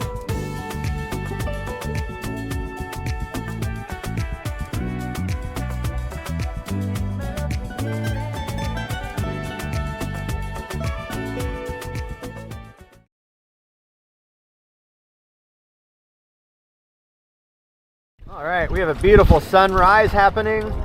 So last night I didn't film, but I was so tired and getting kind of delusional. Finally was able to sail out of the channel that we were in, got around the bend, and there was no wind out there, so I dropped anchor. And then after I dropped anchor, I went to bed and I figured I'd just sleep until the winds came. I left the mainsail up, and I didn't put the hatch cover on, and the winds came. And it was blowing this morning. I got an hour's sleep, woke up at 2:30, and the sail was just wanting to go. So got up and launched. It's been kind of just repetitious from then. It's 6:30 right now. So 4 hours of just tacking. We'll go a little bit, turn, go a little bit and turn, go a little bit and turn. And we're just head nosed into that wind the whole time, just like the whole Everglades Challenge has been, so it's nothing new. It's just a workout. A lot of moving and shuffling and trying to stay focused and make sure our points are good. And I'm still really tired, so I keep like dozing off for a second, be like, oh, off track a little bit. So, but I haven't spun yet, so that's good. So we're just gonna keep doing this, and then there's a little cut the way the islands are, in probably a couple hours, 2-3 hours. We'll get past that final island, and then instead of running the channel around and up, we're just gonna cut straight across to get into the ICW. So that should save us a couple miles right there. But we're still showing that we have 40 left. And we've been running, the total trip was like 54, and we did 10 coming out of the channel. And then we've been doing this for 4 hours. So we're not making progress at all. We'll definitely see another sunset. That one that we just saw, that's not the last one at all. And this won't be the last sunrise either, probably. So hopefully Saturday morning, tomorrow morning, we can get our finish time in there. So that's my current goal. As if the weather holds the way it is with the strong winds, they're saying 10 to 15. It's, although not ideal conditions or direction, it's a powerful wind, and it's died down because the sun's coming up, and I still don't know why that happens, but it'll pick back up here briefly. But it's got enough power to shuffle us along until the waves get big. But hopefully at that point we're beyond the last islands and we're making that run in, and then the winds will be at our back mostly, and we should be able to shoot up the ICW. I hope so. Oh my gosh, could you imagine fair winds and favorable seas on the Everglades Challenge? We've yet to have it. We had that one section that was halfway decent with the wind direction, but not the sea state. But if we can get both of them lined up, fair winds and nice comfortable seas, that would be pretty cool. But anyway, I need to focus on this because I keep drifting off because I'm talking, and there are lobster traps or crab traps everywhere, so eyes got to stay peeled. I'll see if anything cool happens. If not, when we make that bend and we start shooting, then I'll turn the camera back on.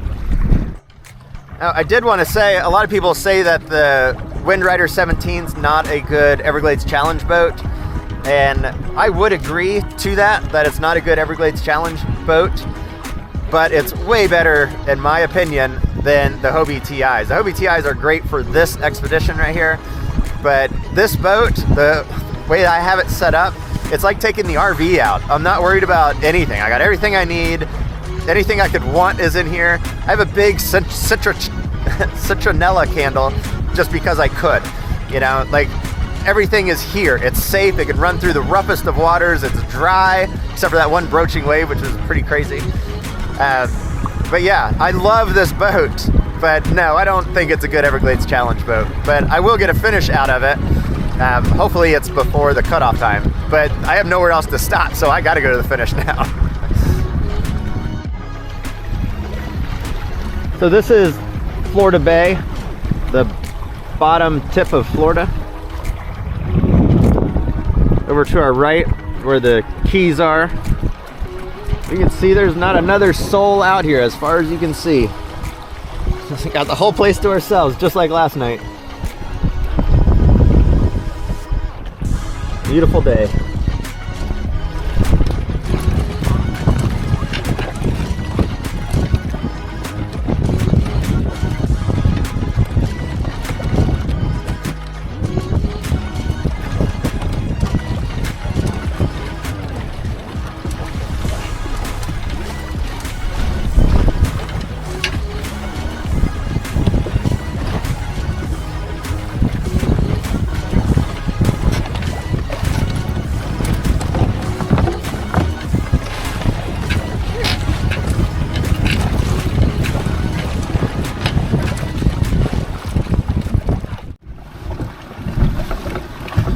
It's times like this that's really hard on the race, that mental drain. So what I'm doing is I have to do a bunch of tacks and work my way down through this bay.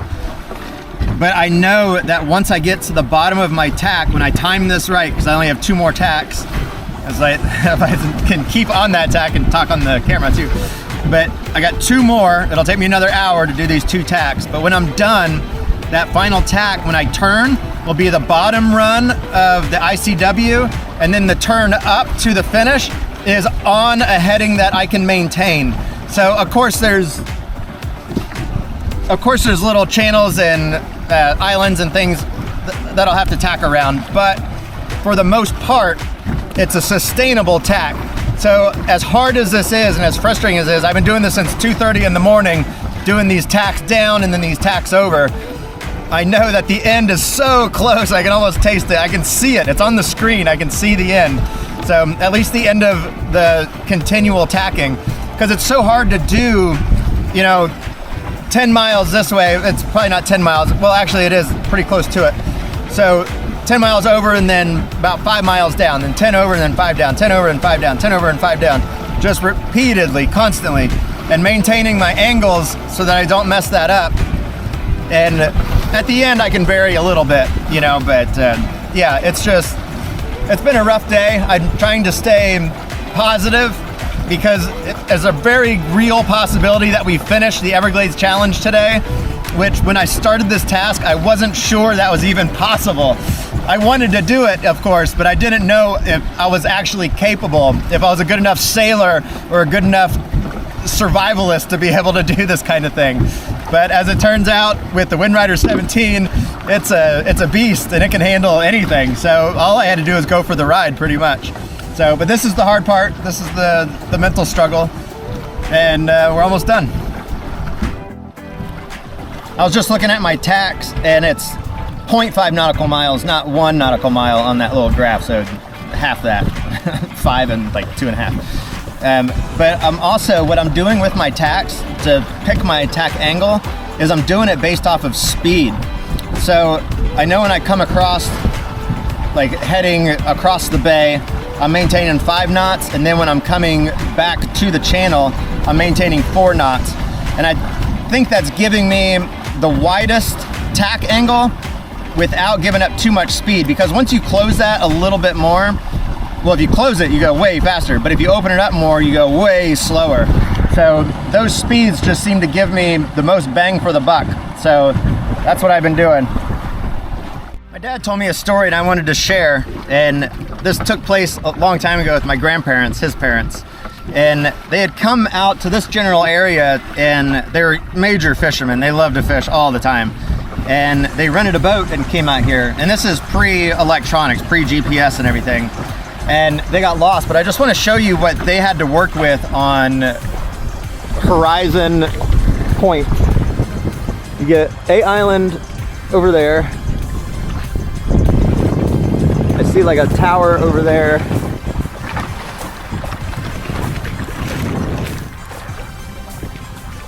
Nothing. That's it. Could you imagine back then getting the realization that you were lost? I mean, how do you find your way home? I mean, I guess you just pick a direction and be like, well, the closest thing is South by Southwest where the boat ramp was. So you just go there and hope you find some sort of civilization, but different times. Like I grew on this challenge, I had that little quit monster crawl out to say hi, and I had to beat him back into his dark little hole. There was several times that I saw his little face, but it wasn't gonna happen. There was nothing wrong with the boat. There's nothing wrong with me.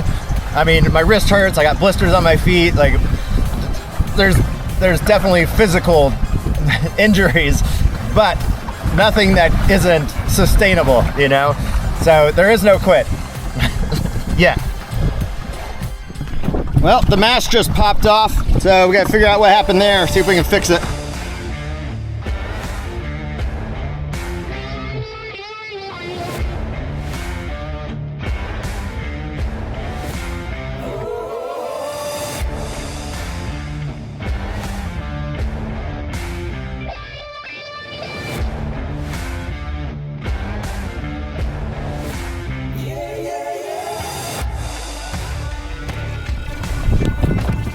Okay, so the top of the thing came untied out there.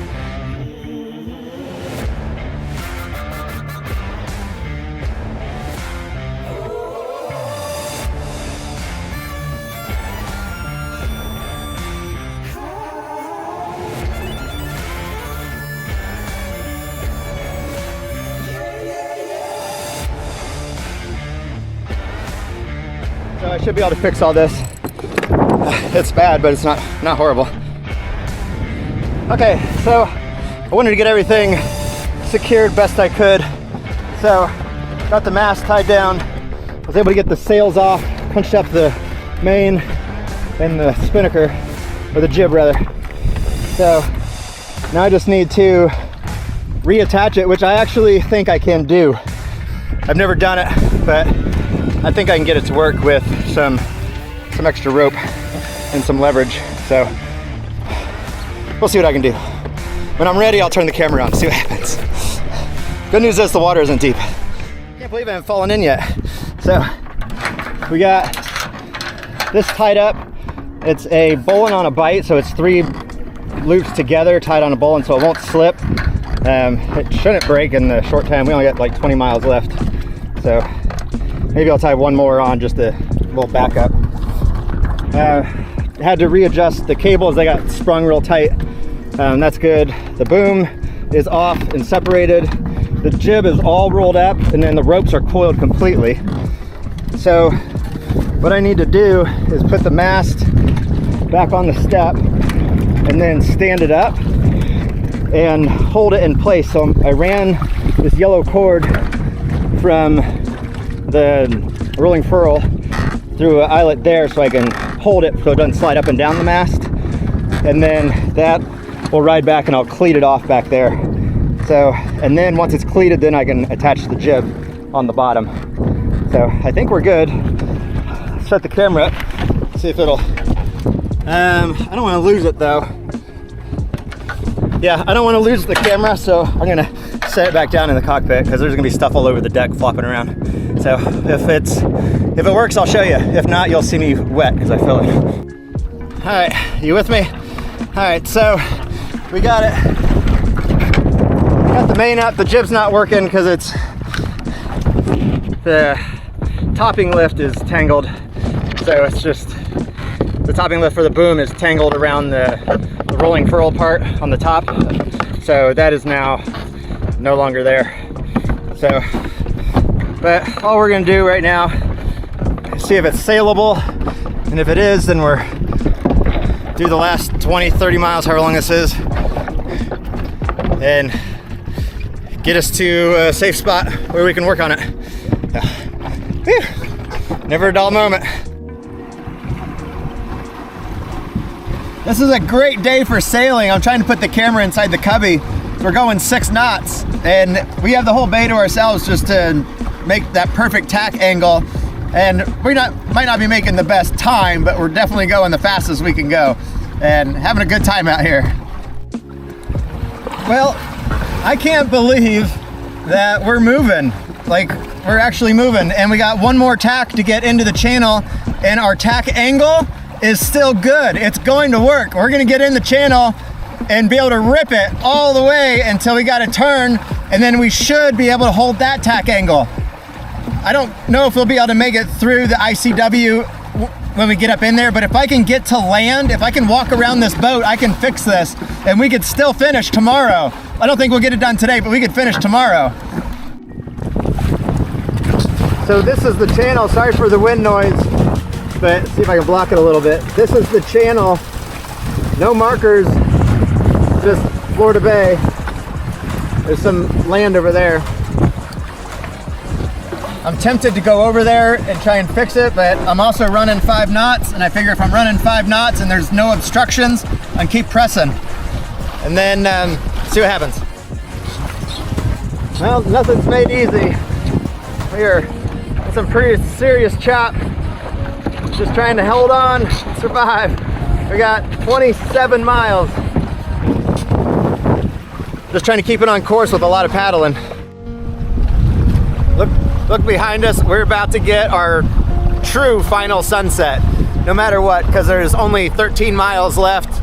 I can paddle the rest. We will not see tomorrow's sunset on the Everglades Challenge. But it's behind us, so I can't really see it too well, but I hope it looks beautiful for you guys.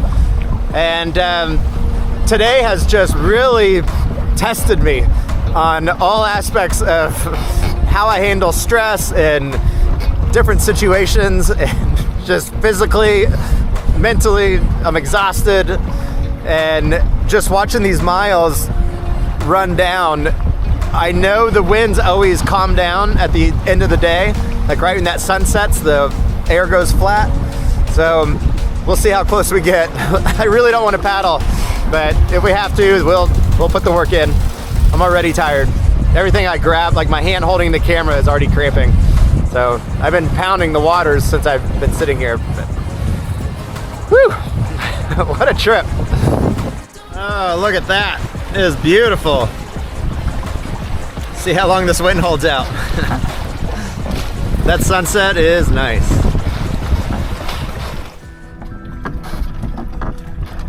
I know you can't see me, but I just want to let everybody know that these last 20 miles are so hard. I had no idea it was going to be a skills test at the end. It's intercoastal waterway with all these passes and canals and crazy currents and trying to navigate this, and I've never been here before. I don't know where anything is, or I'm just staring at the navionics screen and glancing up at the real world, trying to make everything match.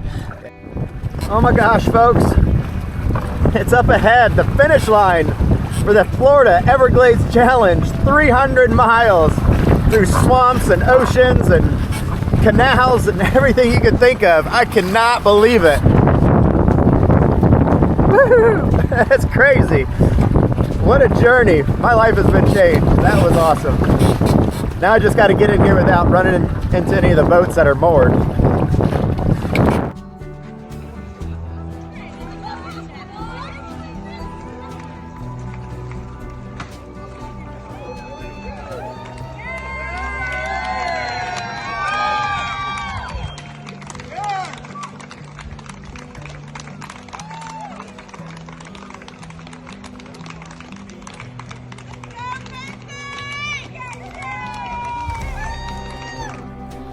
I don't know if you're all going to show up in this camera or not, but I want to film everybody real quick.